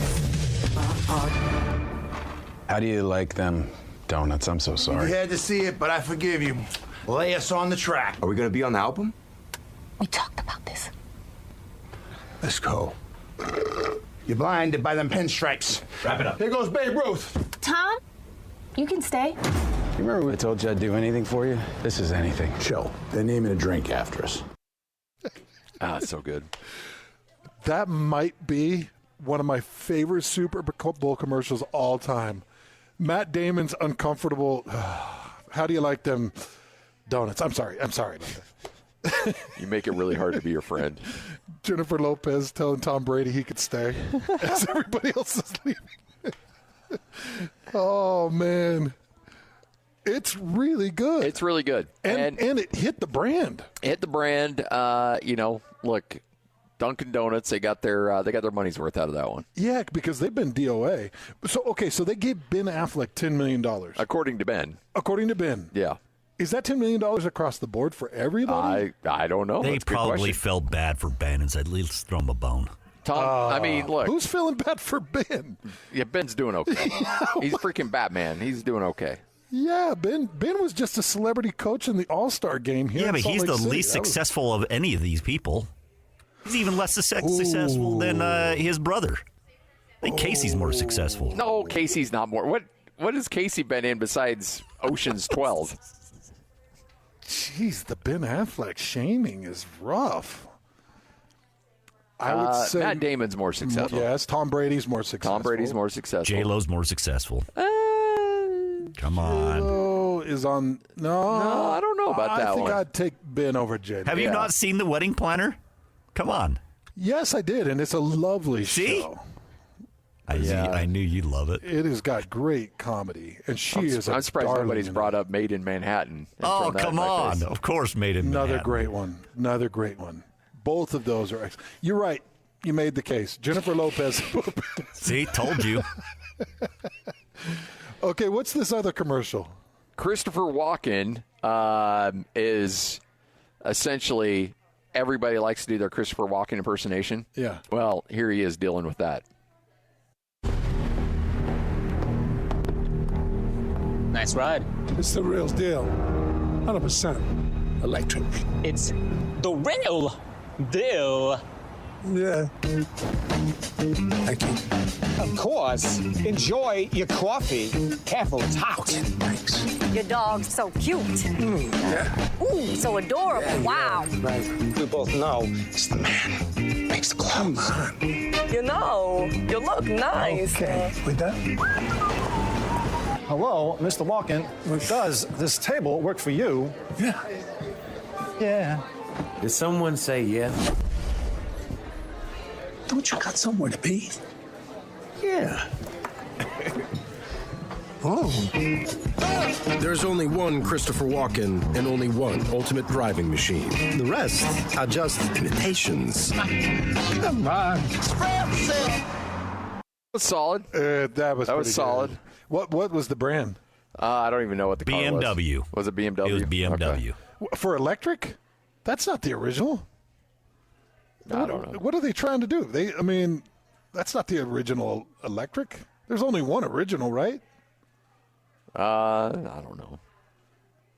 Well, I'm sure they're pretty original with it. I'm sure they were right there with it. Electric. Everybody's dipping their toes in the electric waters these days.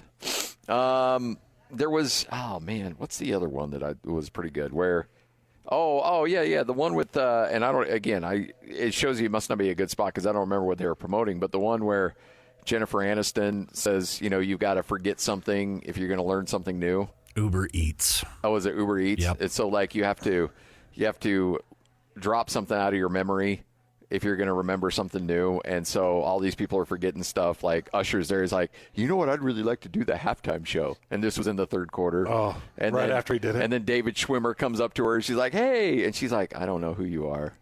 He's like, we worked together for 10 years. And she blew him off? Yeah, she blew him off. So yeah, those are about the only three that I think resonated with me at all. Did you see what about I like the couch potato one. Did you like the Pluto TV couch solid. potato? Yeah, I thought it was hilarious. Yeah. That's one, if our buddy Adam Chase was in, he would be all about that one. I can tell that one would be a good one, where the guy's out there farming and he's raising couch potatoes, and everybody's just looking like a big potato with their remote. All right, there's your good. Let's. Can we skip the bad and just go to the ugly? Yeah, let's do it.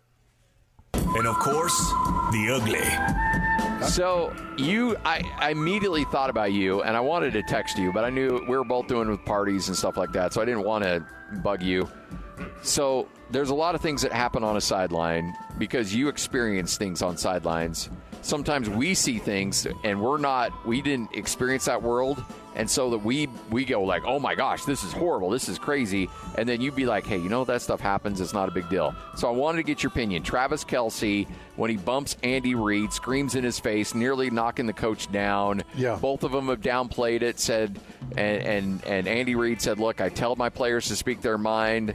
Travis Kelce's like, that man is responsible for my career. I love him. I was emotional. That's just how we are. This is Andy Reid kind of explaining his side of it. Patrick and Chris and Trav and the job that they've done. They're passionate players, man, and I love that. And even if they chest bump me to the other side of the 50, I mean, I appreciate it. I just love that the guy wants to play and wants to be in there playing, and he knows I love that. So he makes me feel young. Okay, I've got so many emotions over this. Like so many emotions. First and foremost, you just have to paint the picture of what the moment was. Isaiah Pacheco had just fumbled it in the red zone. And Travis Kelce had been taken off of the field for that play in particular. I'm sure that Travis felt like he should have been on the field, probably should have been involved with the play, probably should have been the target, because he always feels like that. My very first emotion when I saw it, because I'm very protective of Andy Reid. He's been through a lot. He's a little bit older. He's still the stalwart, and I just love him. I look up to him a lot because as a former BYU guy, and he was a legend when I was playing at BYU, and so we just all have this grand love and admiration of Andy Reid. So when I see it, my first instinct is cut his ace and get him the hell off the field. Don't play that idiot for another second. Tell him to take his stupid girlfriend and get the hell out of the stadium. I don't want to see his stinking backside the rest of my life. Like, that's the first emotion. I was angry. I clenched my jaw, clenched up my fists. I was mad. Yeah. And then you just have to take a deep breath, and you got to understand everything that's involved. You got to know what the player-coach relationship is. I've seen different relationships with players and coaches. Some players could get away with mass murder. Absolutely. And the coach would help that individual bury everybody. And he would justify every story of how everybody was murdered. That's how some players and coaches get along. And that sounds like this is the situation with Travis and Andy Reid. Andy knows what Travis's intentions are. He knows that Travis isn't there to hurt him. He's not there to punch him. He's just there to touch him on the arm, tap him up a little bit, and say, hey, you know I should have been on the field. That fumble would have never happened if you would have targeted me like you were supposed to. And so you have to know what those relationships are. So, yeah, I'm bitterly angry. It makes me sick that happened in front of hundreds of millions of people. Yeah. That Andy Reid would look to be disrespected like that. But I'm also smart enough and been around the game enough to know that coaches and players, they just each have their own unique relationships. And that relationship just happens to be that case. Yeah. Where Travis can express his displeasure by yelling in Andy's face, and Andy is a big enough man to understand, all right, I can take that. I know he just wants to be on the field. Your first take was right, by the way. I still have a hard time with that. I really do. Like, I know you're coming back down on a little bit, and I'm not as protective of Andy Reid, but I think for a guy that is responsible for Travis Kelce's career, that is a really bad look, and a really, like, I still have a hard time with it. I really wanted to wait to get your opinion on it because I trust you in the locker room and sideline dynamics because you've lived through it. But I still hey, look, that still is a man of authority, and you don't talk to him like that. Yeah.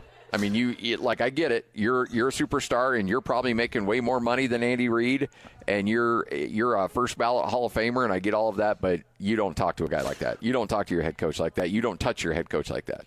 Agreed, and that is my first instinct, and that's why I really express that deep anger. I still have that deep anger. Yeah, that still really upset me deep in my guts. But I also know that these player relationships are different. I also want to paint some other perspective. If anybody would have ever touched Lavelle Edwards like that, once I got into my sophomore season where I was kind of a big dog and a starter and starting to start and feeling like I could control some things, if anybody ever touched Lavelle like that, it would have been a complete come apart. Nobody touched Lavelle Edwards like that. There was too much respect. Nobody ever talked to Lavelle like that. Nobody dared talk to Lavelle like that. That I ever saw. Now, maybe somebody did it before I was there, but I never saw anybody talk to Lavelle like that. The same with Jim Mora when I was with the Indianapolis Colts, and then I was with the Indianapolis Colts when Tony Dungy came in. I can't imagine anybody ever talking to Jim Mora or Tony Dungy like that. Peyton Manning wouldn't have talked to them like that. Marvin Harrison wouldn't have talked to them like that. Dallas Clark wouldn't have talked to them like that, our tight end. Nobody would have talked to them that way. So, but I did see some position coaches that had those kinds of relationships where you could really bump up a position coach and yell in their face. But still, I still think that demands a little bit of repercussion. Yes. Like Andy needs to say to him, hey, Travis, look, I don't care, man. Fine. You want to have that kind of energy, fine. But when you bump me and scream in my face in front of 350 million viewers, that's pretty embarrassing. Yeah. Don't do that again. Yeah. But I can also understand it because there's just different relationships across the board. And that's what I hope. And Andy Reid took the high road, and Travis Kelce has taken the high road, and everybody's like, look, we love each other. Everything's great. We just won the Super Bowl. Everything's fine. And I'm sure everything's fine. And then and Andy's not going to sell him out. But I do hope behind the scenes that conversation is like, hey, look, you know who you are, and you know the career you're having. Guess what? A big part of that is because of me. And I'm going to let it slide, and I got your back, and I won't sell you out, but don't you ever do that again. ever. Had they lost that game, if they would have lost, the conversation about that moment would have been quite a bit different. Yes, 100%. And maybe the fallout from that moment would have been different, too. Yep. Hey, nominate the youth sports volunteer you know for the Hercules Hero of the Week. Submit your nominations at KSLSports.com/contest and listen every Thursday afternoon to JJ and Alex for the winner. Again, brought to you by Hercules Credit Union. Hans and Scotty, the whole world news coming up next right here on The Zone. This is DJ and PK. Joined now by Jason Cole, senior writer for the 33rdteam.com. I think one of the most fascinating things about Andy Reid is he doesn't sweat the control of other human beings the way a lot of coaches classically do. There's a lot of coaches out there who would have worried about the fact that Travis Kelce was dating Taylor Swift. Andy Reid looks at it and goes, cool, thanks, all right, what are we doing? And that's the genius to me of Andy Reid, is you let your guys be guys, run them as football players, allow them to be the human beings they want to be. And that's why I think he can sit back and actually enjoy the process of coaching and running games rather than worrying about a lot of stuff that he has no control over. Catch DJ and PK mornings from 6 to 10. Presented by Murdoch Chevrolet. Proudly serving Utah since 1926. On 97.5, the KSL Sports Zone. Go! It's time to span the globe for the hard-hitting news you care about. Well, not really. But hey, at least we found it interesting. This is Whole World News on 97.5, the KSL Sports Zone. We've got the whole world in our hands. You got the whole world in our hands. We've got the whole world in our hands. We've got the whole world in our hands. We got the whole world in our hands. You got you and me, brother, in our hands. You got you and me, sister, in our hands. You got you and me, brother, in our hands. We got the whole world in our hands. We got little Liddy, baby. Hans and Scotty, 97.5, the KSL Sports Zone. Hey, let's give away some tickets before we get to Whole World News. Caller number 12 right now, 801-575-ZONE. Yeah, we'll win a pair of tickets to WWE SmackDown at Delta Center coming up on February 16th. You want those tickets? Well, all you have to do is be caller number 12 right now, 801-575-ZONE. Tickets will be sent out electronically via SeatGeek. So make sure you're call number 12 and get in on it. So I know I haven't really ever talked to you about this, but outside of being what do you smell what the Rock is cooking? Rock might be there. I've heard reports that Rock might be there on Friday.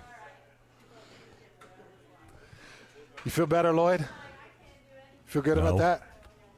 I don't. I actually feel worse. Yeah, you should feel worse. I can't even remember when I did that. Was that with the Hans and Scotty show? What the Rock is cooking. It's ridiculous. I think it was before the Super Bowl when it was in Los Angeles. Oh, last was year. it? Yeah. Well, you could bury that thing. So here's the deal, Scotty. Outside of being a paleontologist, which you know I've really, really wanted to be. Oh, yeah. Yeah.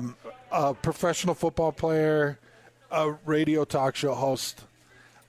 I really did want to be a TSA agent with one of those sniffing dogs that discovers all kinds of things, because I'm a bit of a looky-loo. I'm a little bit of an ambulance chaser, not in the terms of an attorney, but in the terms of I want to see what's happening. Yeah. So you want to be like opening up some dude's suitcase and seeing what's in there? Yeah.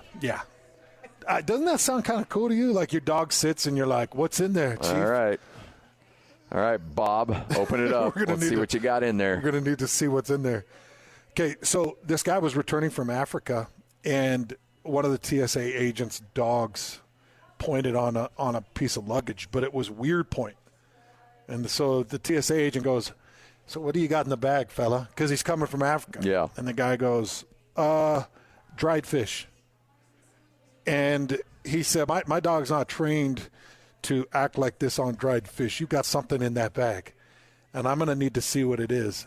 And the guy got all sheepish, and he's like, oh, no, it's just dried fish. I don't think we need to open the bag. And he said, open up the bag, or else there's going to be problems. So this guy unzips his bag, and there are 4 dead large monkeys that have been dried out and mummified. This is chilled monkey brain. Huh? What's that from? Oh, come on, Lloyd knows that. Temple of Doom, when they pop off the head. Oh, yeah, that's but it was kind of that scene. Yeah. So out roll these dead monkeys, and the reason the dog, and this is something I learned as I'm seeing, if I could be, maybe I can moonlight as a TSA agent with a sniffing dog. They look for bush meat. They're trained to sniff out bush meat. Do you know what bush meat is? No. It's any type of fermented, dehydrated, or rotted meat that comes from out of the country. And bush meat brings Ebola virus. Oh, yeah. And bush meat, I guess if it's thrown on a bat, could even be COVID-19. Well, like bush meat is bad. People could lay off eating exotic animals. We may have gotten our 2020 back. See, and that's what drives me nuts. Stop eating monkeys. Bats, monkeys. Stop it. Stop it. You got good cows. You got good pigs. That are raised the chickens. right way. Come on. They're raised to eat. Yeah. But people are shooting monkeys out of a tree and dehydrating them and bring them in the country. Look, I've never been interested in any monkey jerky. Oh, no, man, no. I tell you, put that in some teriyaki sauce, you got yourself a meal. No, you don't. You know what that is, Clark? That's orangutan. I don't want no orangutan. Oh. I don't want 8 So meat. is this guy behind bars like, what's the penalty here? Yeah, they took all the meat, and they're actually doing a further search. They're keeping him under surveillance. Well, good. That's what you get for bringing dead monkeys into this country. This story bugs me because I adore monkeys. They got the opposable thumbs, and they got tails that they can swing by, and when you look at them, they look like they're thinking. How could you eat that? Well, I mean, pigs can think too. Should we not eat Yeah, pigs? but pigs can't pick up a piece of banana and eat it like a human.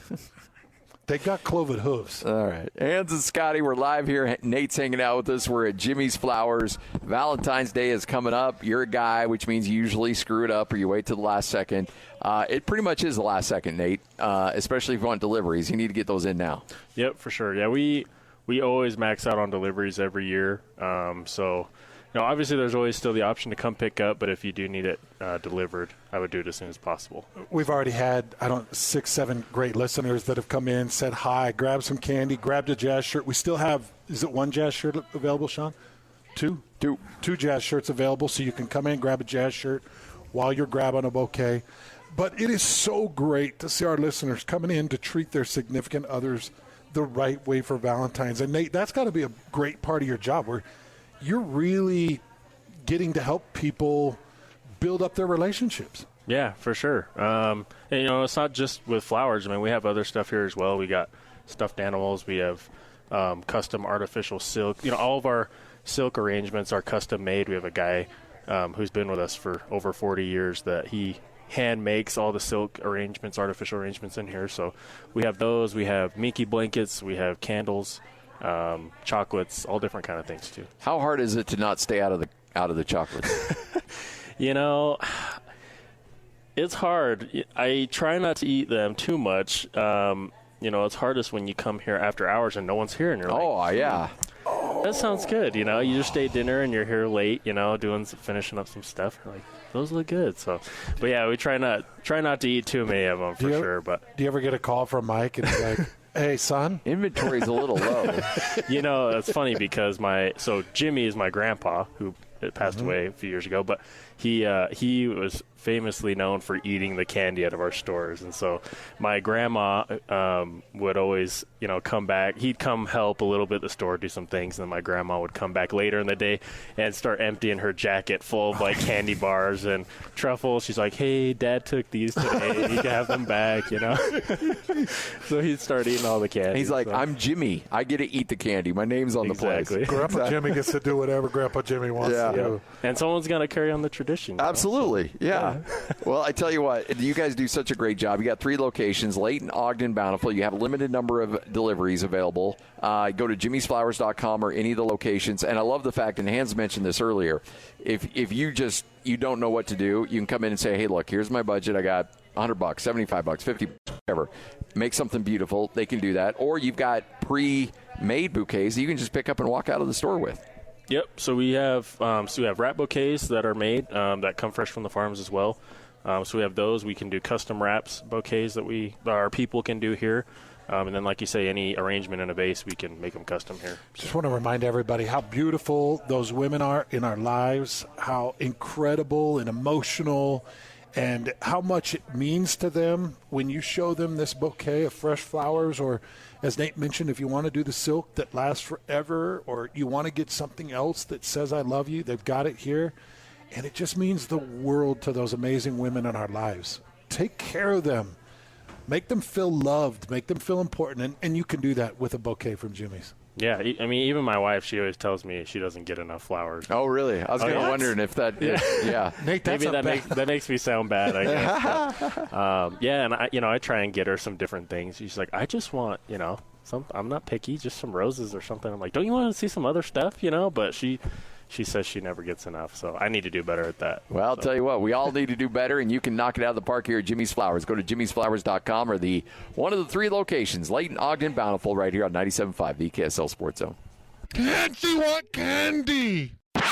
Looking for the latest on the Jazz, Utes, Cougars, and Aggies? Yeah, we've got you covered. This is Hans Olsen and Scotty G on 97.5, the Sports Zone.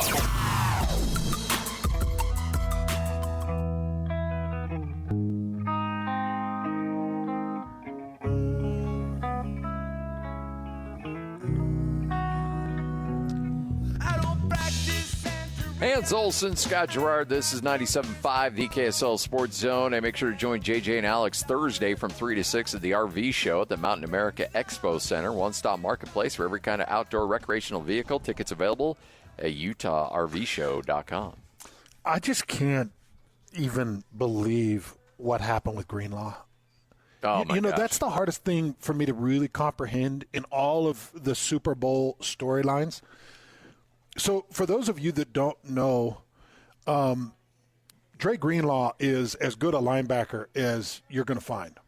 He was the second leading tackler for this 49ers team. Scotty, coming into this game, he'd racked up 138 tackles coming into this game. 138 tackles, 5 sacks. He's pretty much done it all. Yep.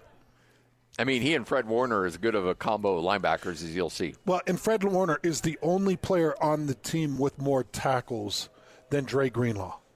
So you've got Greenlaw, who the 49ers started out pretty hot. They had a nice offensive drive that went down the field. It resulted in a turnover, but then they had another good offensive drive that got points. They got up 10-0. Kansas City wasn't able to do anything in the first half of this game. And Dre Greenlaw was right in the middle. He was right in the mix of every stop and doing everything big. Yep. And for those of you that have not seen the video of this, Dre Greenlaw gets lined up on the sideline like we used to see Bronco Mendenhall's guys do. And they're all kind of hyping themselves up, and they're kind of getting ready to run out as a position group. And as he goes to press off of that sideline to run onto the field, you just see his Achilles. It flies off the back of the heel, rolls up into his calf, and he goes down into a heap of pain. And it's like, what? How? How is one of the most conditioned, one of the most freakish athletes, one of the toughest men on the planet, how is his Achilles going to pop as he's coming off the sideline to go take the field? Just like that.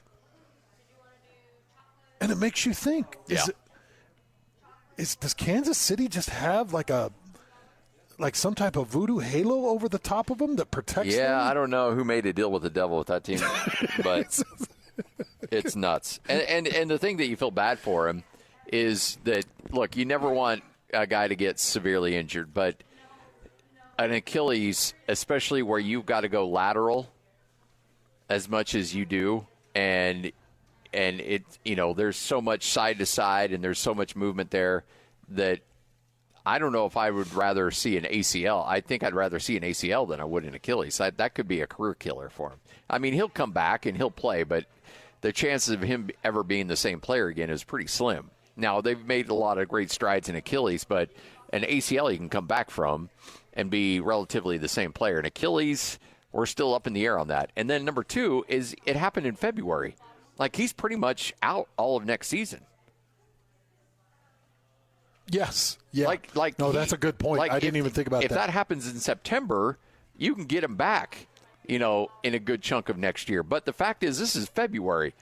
He's not coming back next year. I mean, and if he does, it's going to be late in the season, which means San Francisco's going to have to put him on, IR, and then kind of tinker with roster spots all season to try, and it'll be will he or won't he, and his recovery's ahead of schedule, and it'll just turn into a weird like Cam Rising situation for San Francisco next year, to the point where I just don't think he'll be able to come back. It's just too late in the season.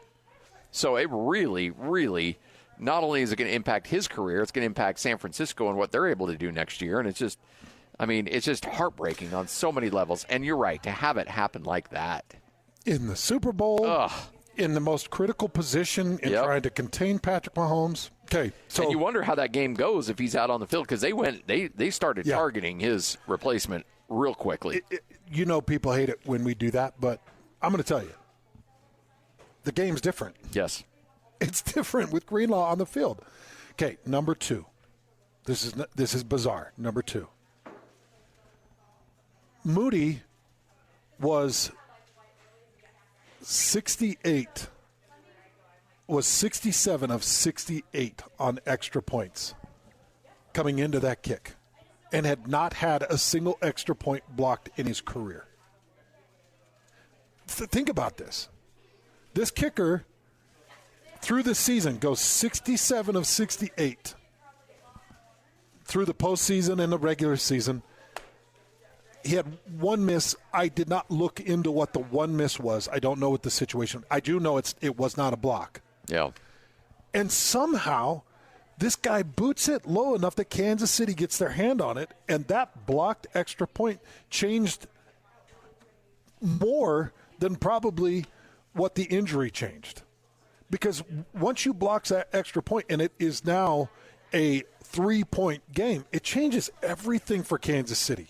It takes all of the fear and the emotion and the hurry away, because Patrick Mahomes is like, at the very minimum. I'll get us into field goal range. I'm not worried about that. Yeah.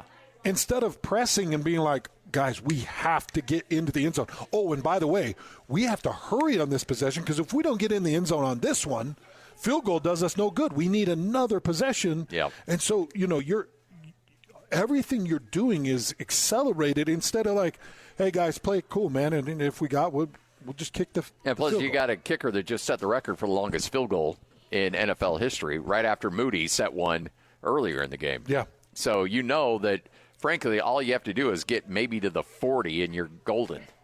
And that's a stroll in the park for Patrick Mahomes. Yeah, because you're in that Allegiant Stadium. You're protected from any weather. As a kicker, the elements are perfect for you. The ball's soft, perfect amount of air. The holder should be precise, and that's why we did see, 57? Longest in Super Bowl history. That's crazy. Yeah. Was it 57? 57. The first one was 55, the Moody hit, and then Butker knocked it in from 57. So,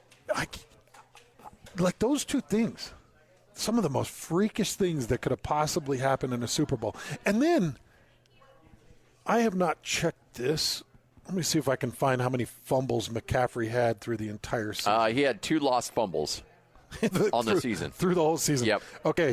Okay, so, Scotty, he had 2 lost fumbles on 272 carries.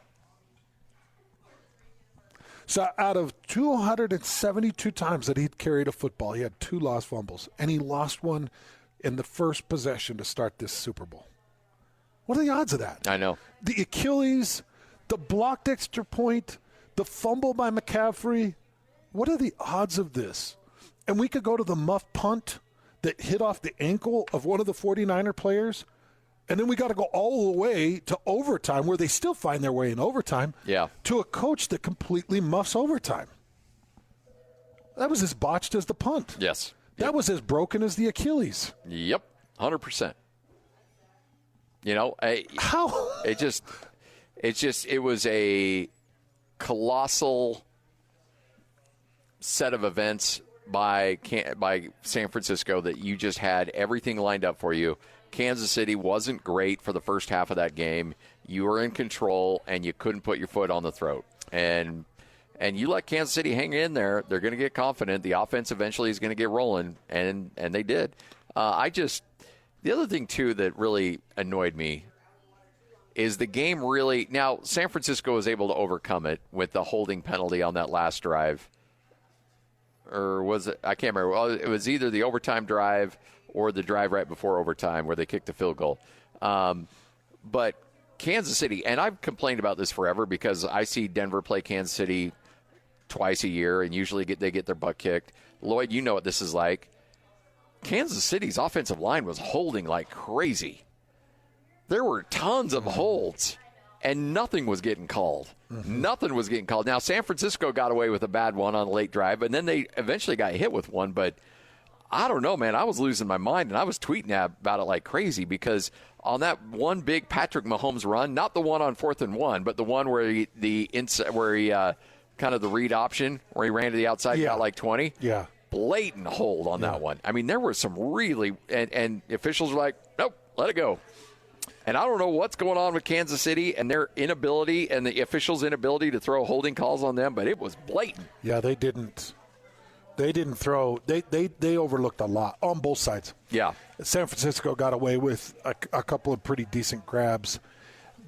The calls were minimal. Yeah, and I prefer that. Me too. And the only time I got upset about it, because you're right, there was a really bad hold on San Francisco. And I'm like, and I even tweeted, I'm like, okay, it's kind of even. Yeah. But then when they got hit on the Kittle hold, I was like, okay, wait a minute. No. Rule of law, it was hold, but you're letting a lot go on one side. Now, San Francisco was able to get a first down on that, on the next play, on the pass play to the sideline.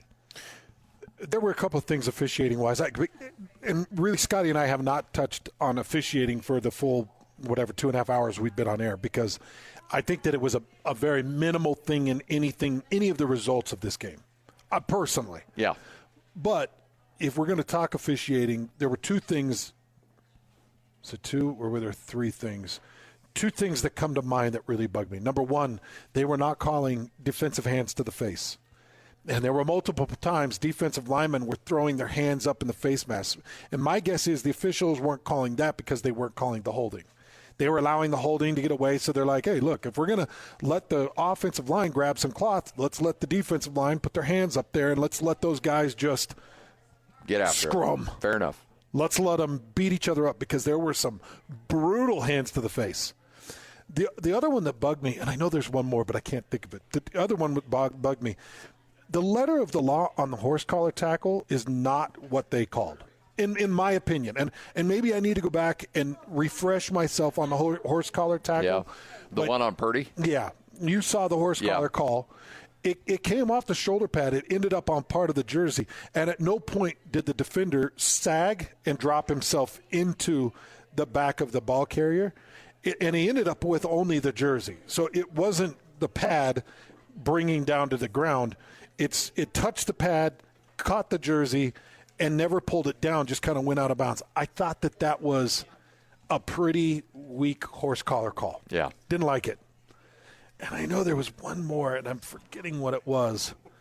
There was one other call that I had circled, and I forgot to put it in my notes. But they really did let the trench. Yeah. They turned a blind eye. Yeah.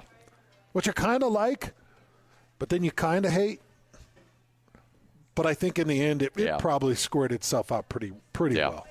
Well, if you're going to turn a blind eye, then you can't say like, "Oh, I'm going to call this here in an important part of the game." That one, and that's the thing. Had they not called that one on Kittle, I would have been totally fine. Because when they called that on Kittle, I was like, okay, because Kansas City been getting around the edge a lot, and there'd been those guys because those guys are out on an island, your tackle or your tight end. And that's where you can really see that jersey tug or the guy put his hands up trying to fight through it. And Kansas City was getting away with a lot. Like that through the night. There was. And San Francisco got away with a couple, but there was one key on that final drive where they blew the whistle or where they threw the flag, and I was like, no, you can't do it. And so when they threw that, that's fair. And then when they threw that, I was like, see, that's not okay. That's fair, because that looks ugly. Yeah. Like, interesting moment to call that. There was a defensive holding call that was questionable too. And I'm trying to remember what was the one on Snead. Oh no, it was the one on the last drive or in overtime, the first drive in overtime on the third down. That's it. Yep. Yeah.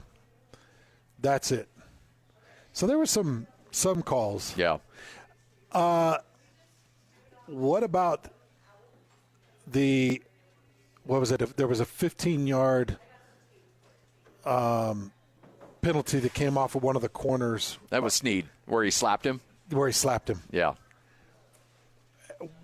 That was one of the most ridiculous moments of the night, too.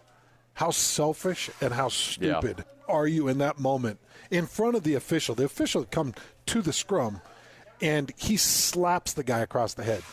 There were a lot of ridiculous moments last night, too. Hans and Scotty, 97.5, the KSL Sports Zone. Angie's with us as we're live here at Jimmy's Flowers. Valentine's Day is coming up, and Angie's here to make sure that you're a hero on Valentine's Day. You know what? We are the right call. Oh, the officials, that's one thing. I watch the game, you cheer. But you want cheers at home? This is where you call. This is the right call, people. There is no doubt about that. Right. You're the plant department, one of the plant department managers. You are going through inventory like crazy right now. Seeing guys walking out of here with big smiles and big bouquets. Yes. And you know what? We get fresh shipments in all the time. Our plant department, we always are getting fresh shipments as well. We've got beautiful orchids. We've got anthurium. We've got azaleas. We've got kalanchos. We've got succulents. I could go on and on. It's my favorite thing here. But, it doesn't matter if you're in the plant department. It doesn't matter if you're on the display floor. It doesn't matter if you're in here for just fresh flowers that are absolutely breathtaking also. You will get something you love. There's something for everybody. I got to mention the succulents that you were just talking about, because I've got a daughter that is head over heels about them. Right. And so, guys, if you're thinking, oh, okay, well, I want something that lasts a little bit longer, I'm telling you, these succulents are incredible. They're just a cool, waxy-looking plant that live, and you've got them potted. We do. In a really nice pot, and that could be a really fun Valentine's gift. Yes, they're beautiful. We do a nice assortment of them. There are all sorts of echeverias. There's all sorts of haworthias and gasterias and lots of variety and color that are just as unique as our flowers. And they're beautiful. They really are. Something that's been doing really well is the bromeliad cells. The bromeliad cells, they're just showy. It's gloomy. It's not tropical here. We all can't afford to head off to our favorite tropical beach. But you can always get something that says, hey, a bottle of suntan lotion and this, and we're going to have a great night. There's your beach. Right. Here's a towel, and I'll throw some sand. But, no, seriously. They're beautiful. Yeah. We carry a nice selection in all three of our stores. And I love them, and I hope everybody else does. Well, I would encourage guys that just think, okay, it's Valentine's Day, I'm going to get your roses. Expand your horizons a little bit. They're beautiful, yes. I mean, hands down, the flowers are great. I'm not going to, but my heart's kind of in the plants a little bit too. So, there's something for everybody. And it's not boring and just green. We have all sorts of colors and styles as well that last as long as, and longer sometimes, than your fresh flowers. That's awesome. Yeah. Well, go ahead. Sorry. No, you go ahead. No, I was going to say, we're just excited to see what's popular and what people come in and buy and purchase, and what, different trends happen at different times of year. So it's awesome. I'm telling you, Valentine's Day coming up in 2 days from now on Wednesday. Go to jimmysflowers.com. You can make your order there. Just a few delivery spots available for Wednesday. So make sure if you need it delivered, you get in there now and get it taken care of. Also, you got the locations, Layton, Ogden, Bountiful. If you heard all the name of all the plants that were just mentioned and it just flew over your head, you just come in and say, look, this is what I have. Make something beautiful for me, and you guys can knock it out of the park. Yes, and we will re-educate you on correct whatever, so you look like a shining star when you walk in with that plant no one's ever heard of. We will tell you the name and how to take care of it. Jimmy'sFlowers.com or locations in Layton, Ogden, Bountiful. It's all right here on 97.5, the KSL Sports Zone. This is Jake Scott and Ben Anderson. The radio voice of the Utah Jazz, the one and only David Locke. I suspect we're going to see a lot more Taylor Hendricks before the end of the year. What do you make of that? He has to start playing at some point, and I think we can get an asset in exchange for clearing playing time for him. That's what you just did. I think it'll be really interesting to watch. He's been in the G League for a long time. This will rejuvenate him. Some of his play as of late felt a little bit like maybe he'd been there for a long time, and I think it'll be really interesting. He showed defensive flashes. I think he's going to have to learn how to play hard. I think he's going to have to learn how to play every night, which is hopefully two things he learned in the G League. And then I don't expect like massive skill development. He's still, over time going to have to learn how to dribble and pass. And I just hope we see a little bit more than just a corner three shooter. Like, I'd like to see him play inside of a team concept now that he knows he's going to be getting 20 minutes of the night. Hear Jake Scott and Ben Anderson every day from 10 to noon on 97.5 The KSL Sports Zone.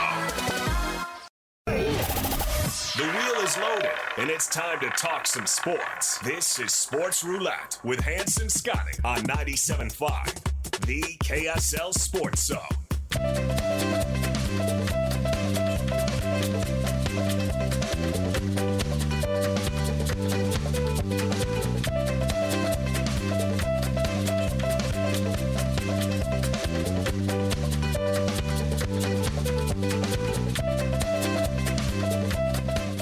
Hans Olsen, Scott Gerard, 97.5, the KSL Sports Zone.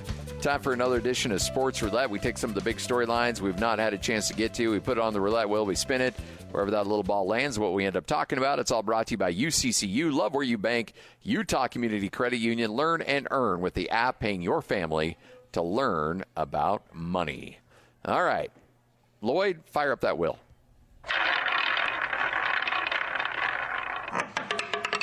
We lose, he wins. Stinking Drake, man.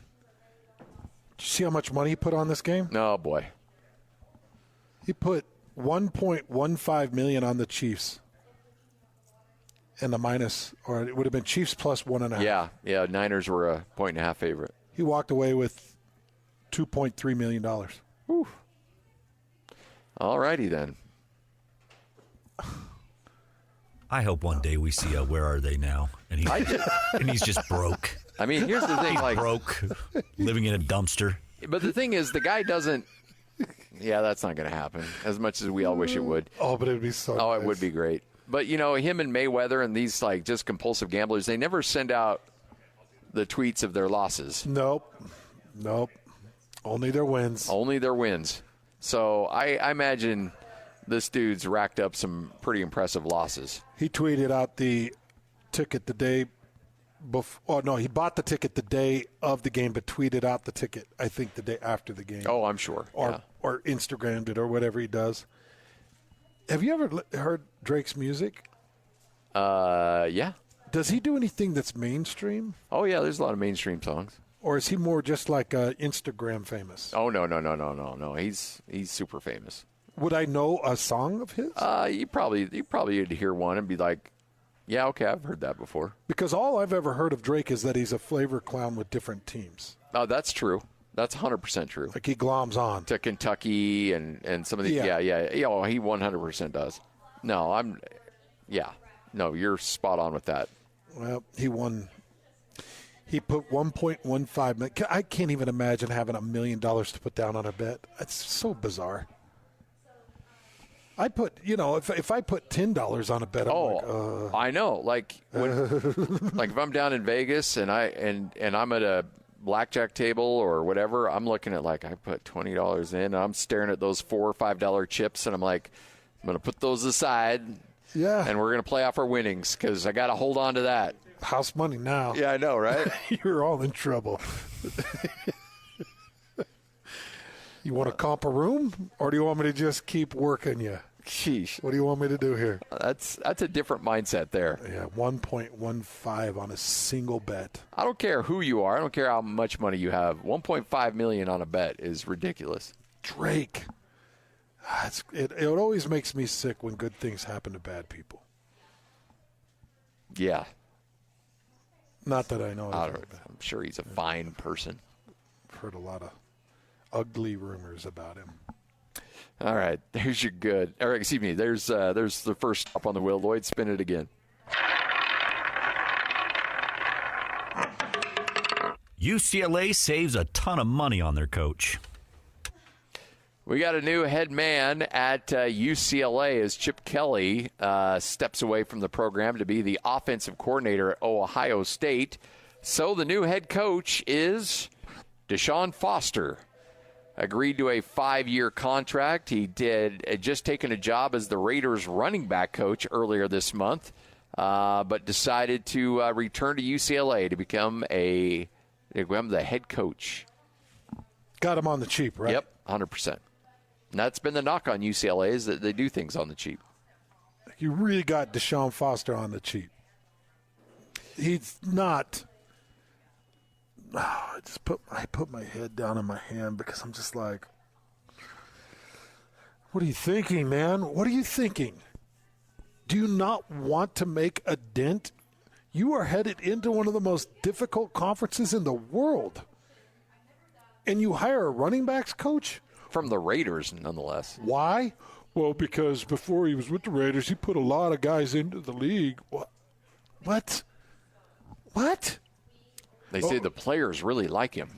He's got a real gift with people. He can fundraise. Nobody wants to spend on a loser, man. Nope. You know the way you fundraise? You win. Yep. That's how you fundraise. Yep. You could be as slick as anybody in the world. Quick talker, good friends in high places. They don't care. You got to win. Yep. That's what it all comes down to. You win, and then all of a sudden, the booster money starts following. And you think Jim Harbaugh had a gift of gab with the boosters? No, he wouldn't mess around with those guys at all. Right. The money started flowing when he started winning. Yep. 2 years ago, they tried to run him out of town after the 2020 season. Had to take a reduced salary on his contract. That's right. And the word was, well, he can't beat Ohio State. Yeah. All of a sudden he starts winning, and people are like, please don't leave us. Yeah, we'll give you whatever you want. And he did, too. He signed some big money contracts. Yep. So $12 million a year or something like that? Yeah. I mean, they would have made him the highest paid coach in college football had he stayed. And where's that money coming from? The boosters. The boosters. He's going to be a great fundraiser. He's going to be a flop.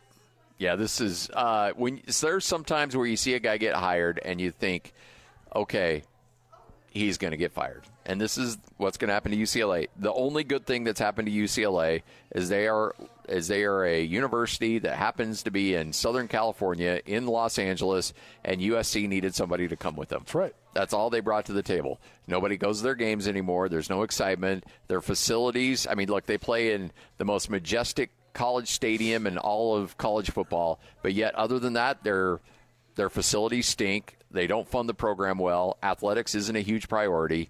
They just happen to be tied at the hip with USC. That's all they have going for them. And they mess it up. And they'll mess it up. Yep. And USC's like, hey, come on, guys. I'm bringing you to the party. Can you not embarrass me? It's like that guy that, your buddy from, that you grew up in elementary school with, and you got to be loyal to him a little bit, but he's like, hey, can you not embarrass me in front of these people? This is a big party we're going to here. It's maddening to me, man. One of the most coveted jobs in the entire country, and you give it to a guy that's coached running backs. Yeah. Whatever. I hope they fail. They will. They will.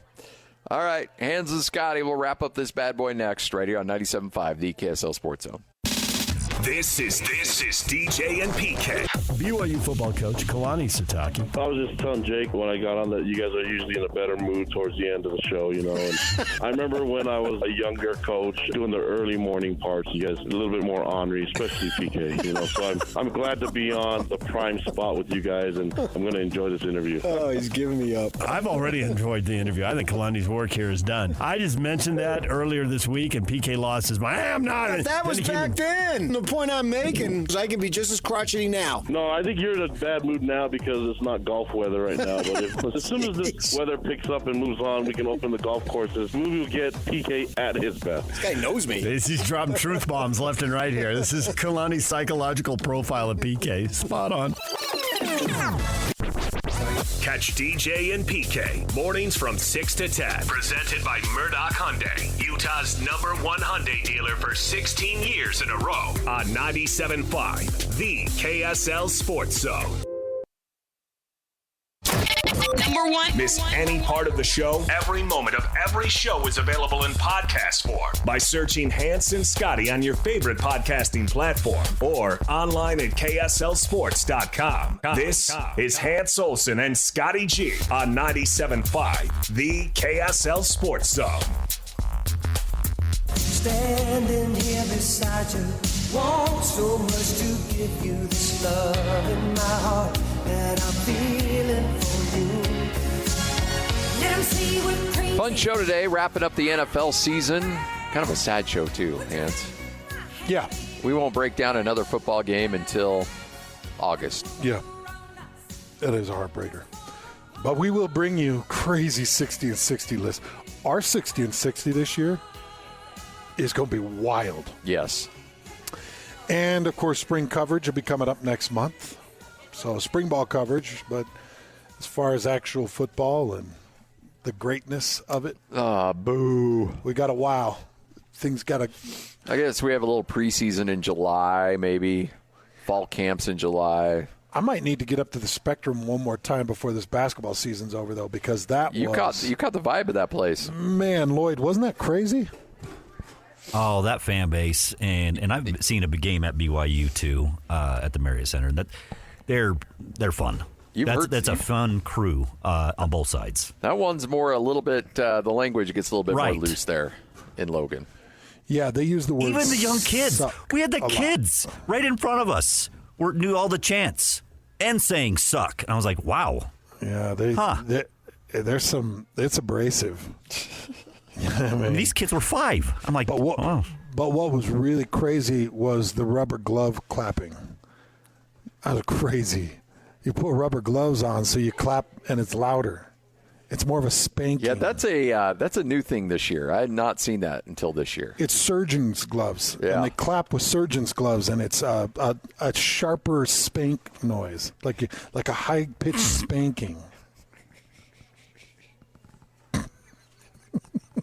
It's crazy. Oh, hey, great job on the Stu Morrill tribute. I thought you narrated it really well, and I thought that Stu was awesome. Yeah. There was really no moments of being serious. He was just joking pretty much the whole time. Yep. Kept it pretty quick. Loved up his players. Loved up the student section. They had about 70 players there in attendance. They honored a couple teams as well, but there were a lot of former players there, a lot of really cool moments. That was a special night. And then I like the way they put the Stu Morrill signature on the court. Yep, I think it looks really sharp, and he deserves it too. Absolutely deserves it. 17 years. 17 years. Went to postseason. I think 15 out of the 17 years. Bunch of NCAA tournaments, a bunch of Coach of the Year honors, a bunch of conference championships. Just tremendous run. Really good dude. Yep. So congratulations to him and his family. That was a fun night to be a part of. Yeah, it was. I was glad I was there and had a blast with Lloyd and Jessica and Amanda. We cheered our butts off and laughed and bumped into some old teammates and had a great time. All right, that wraps it up for us. JJ and Alex coming up next. We're live here at Jimmy's Flowers as Nate's hanging out with us. And, again, Valentine's Day coming up 2 days from now. And you've put it off. Well, you can't put it off any longer, Nate. We got to get this done. Let's get your flowers ordered and get them on their way. Yep, that's right. Yep, we do still have a few spots left open for delivery on Wednesday. We got plenty of spots on Tuesday. We do have a lot of people doing it on Tuesday as well. So it's not a bad idea. Yeah. There's nothing wrong with getting it done early. Yeah, exactly. So we would encourage that, actually. Yeah. It makes it easier for us if they're spread out a little bit instead of all on Valentine's Day. But we get it. I mean, everyone wants to make that presentation on Valentine's Day, so we're happy to do that. Well, just a big heads up, man. We're on it. Like it's Wednesday, and it's going to be here before you know it. come in, get this bouquet, get it going. And your dad was talking about one of my favorite things about the Jimmy Flowers bouquet is they last. Yeah. They sit on the counter, and they are brilliant and beautiful and smell great for a long time. They aren't like the flowers that you're going to get at other places. These are beautiful and brilliant for a long time. Right. I mean, I think I overheard him talking a little bit, but how he was mentioning we get our flowers directly from the farm, so they're cut, they're put in boxes, and they're sent right to us. So, they're not sitting around for a long time before they get to us. And obviously, we always say around here, nature's not perfect. Obviously, you get a few roses that randomly maybe don't last as long, but we stand behind our product. We're happy to replace anything that ever shows up that doesn't last. We're happy to do that. So. Well, I mean, and the thing is, Jimmy's Flowers is such an institution from your grandpa now down to this generation as well. I mean, you guys have really established a foothold because people know that this is where you go when you want high-quality flowers, because you can go to a gas station and get a rose, but don't be that guy. I mean, if you're going to do it right. That doesn't sound because that'll almost work against you more than it'll help you. Yeah. Yeah, exactly. And most people don't know, but there's certain parts of the world where flowers are grown that aren't at the better quality than the ones that, like roses, for example. The highest quality roses are grown in Ecuador, but there's also a lot of roses that are grown in Colombia, but because of the altitude, they can't get the better quality of rose that Ecuador can. And a lot of the cheaper, places like you mentioned, usually, not all the time, but usually get Ecuadorian rose because they're cheaper, right? And so they're more appealing to some people. But if you didn't notice that difference, that's where the difference comes in. So. This is the science behind what you guys do, though. Yeah. Oh, yeah. I mean, it would probably be more financially benefit for you guys to go that route, but you guys put quality ahead of everything. Exactly. And I think my dad mentioned we took a trip down to Ecuador 2 years ago, went and actually saw the process of everything. And if you look on our Instagram, one of our highlights, it has all the videos and stuff from our trip down there. It's amazing, all the work that. Are those flower fields incredible? Oh yeah, I mean, there's hundreds and hundreds of rose farms just in Ecuador, but one of the biggest ones down there that we were visiting, they cut like 2 million, like close to 2 million stems a week.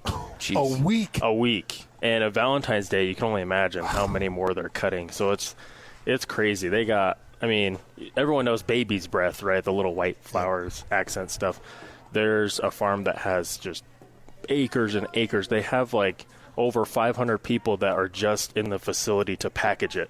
So they have like 1,000 people just cutting it, and 500 people packing it. So it's amazing, just the work that goes into all of it. That's what makes Jimmy's the best. Yeah, no doubt. And again, go to jimmysflowers.com. You can order there, and you can arrange the delivery on the website too, right? Yep. Yeah, you can choose delivery dates on there. Okay, so you got delivery options at jimmysflowers.com. You can come to any of the locations, Layton, Ogden, and Bountiful. You can pick up a pre-made bouquet that's already designed, ready to go in the vase, and just walk out.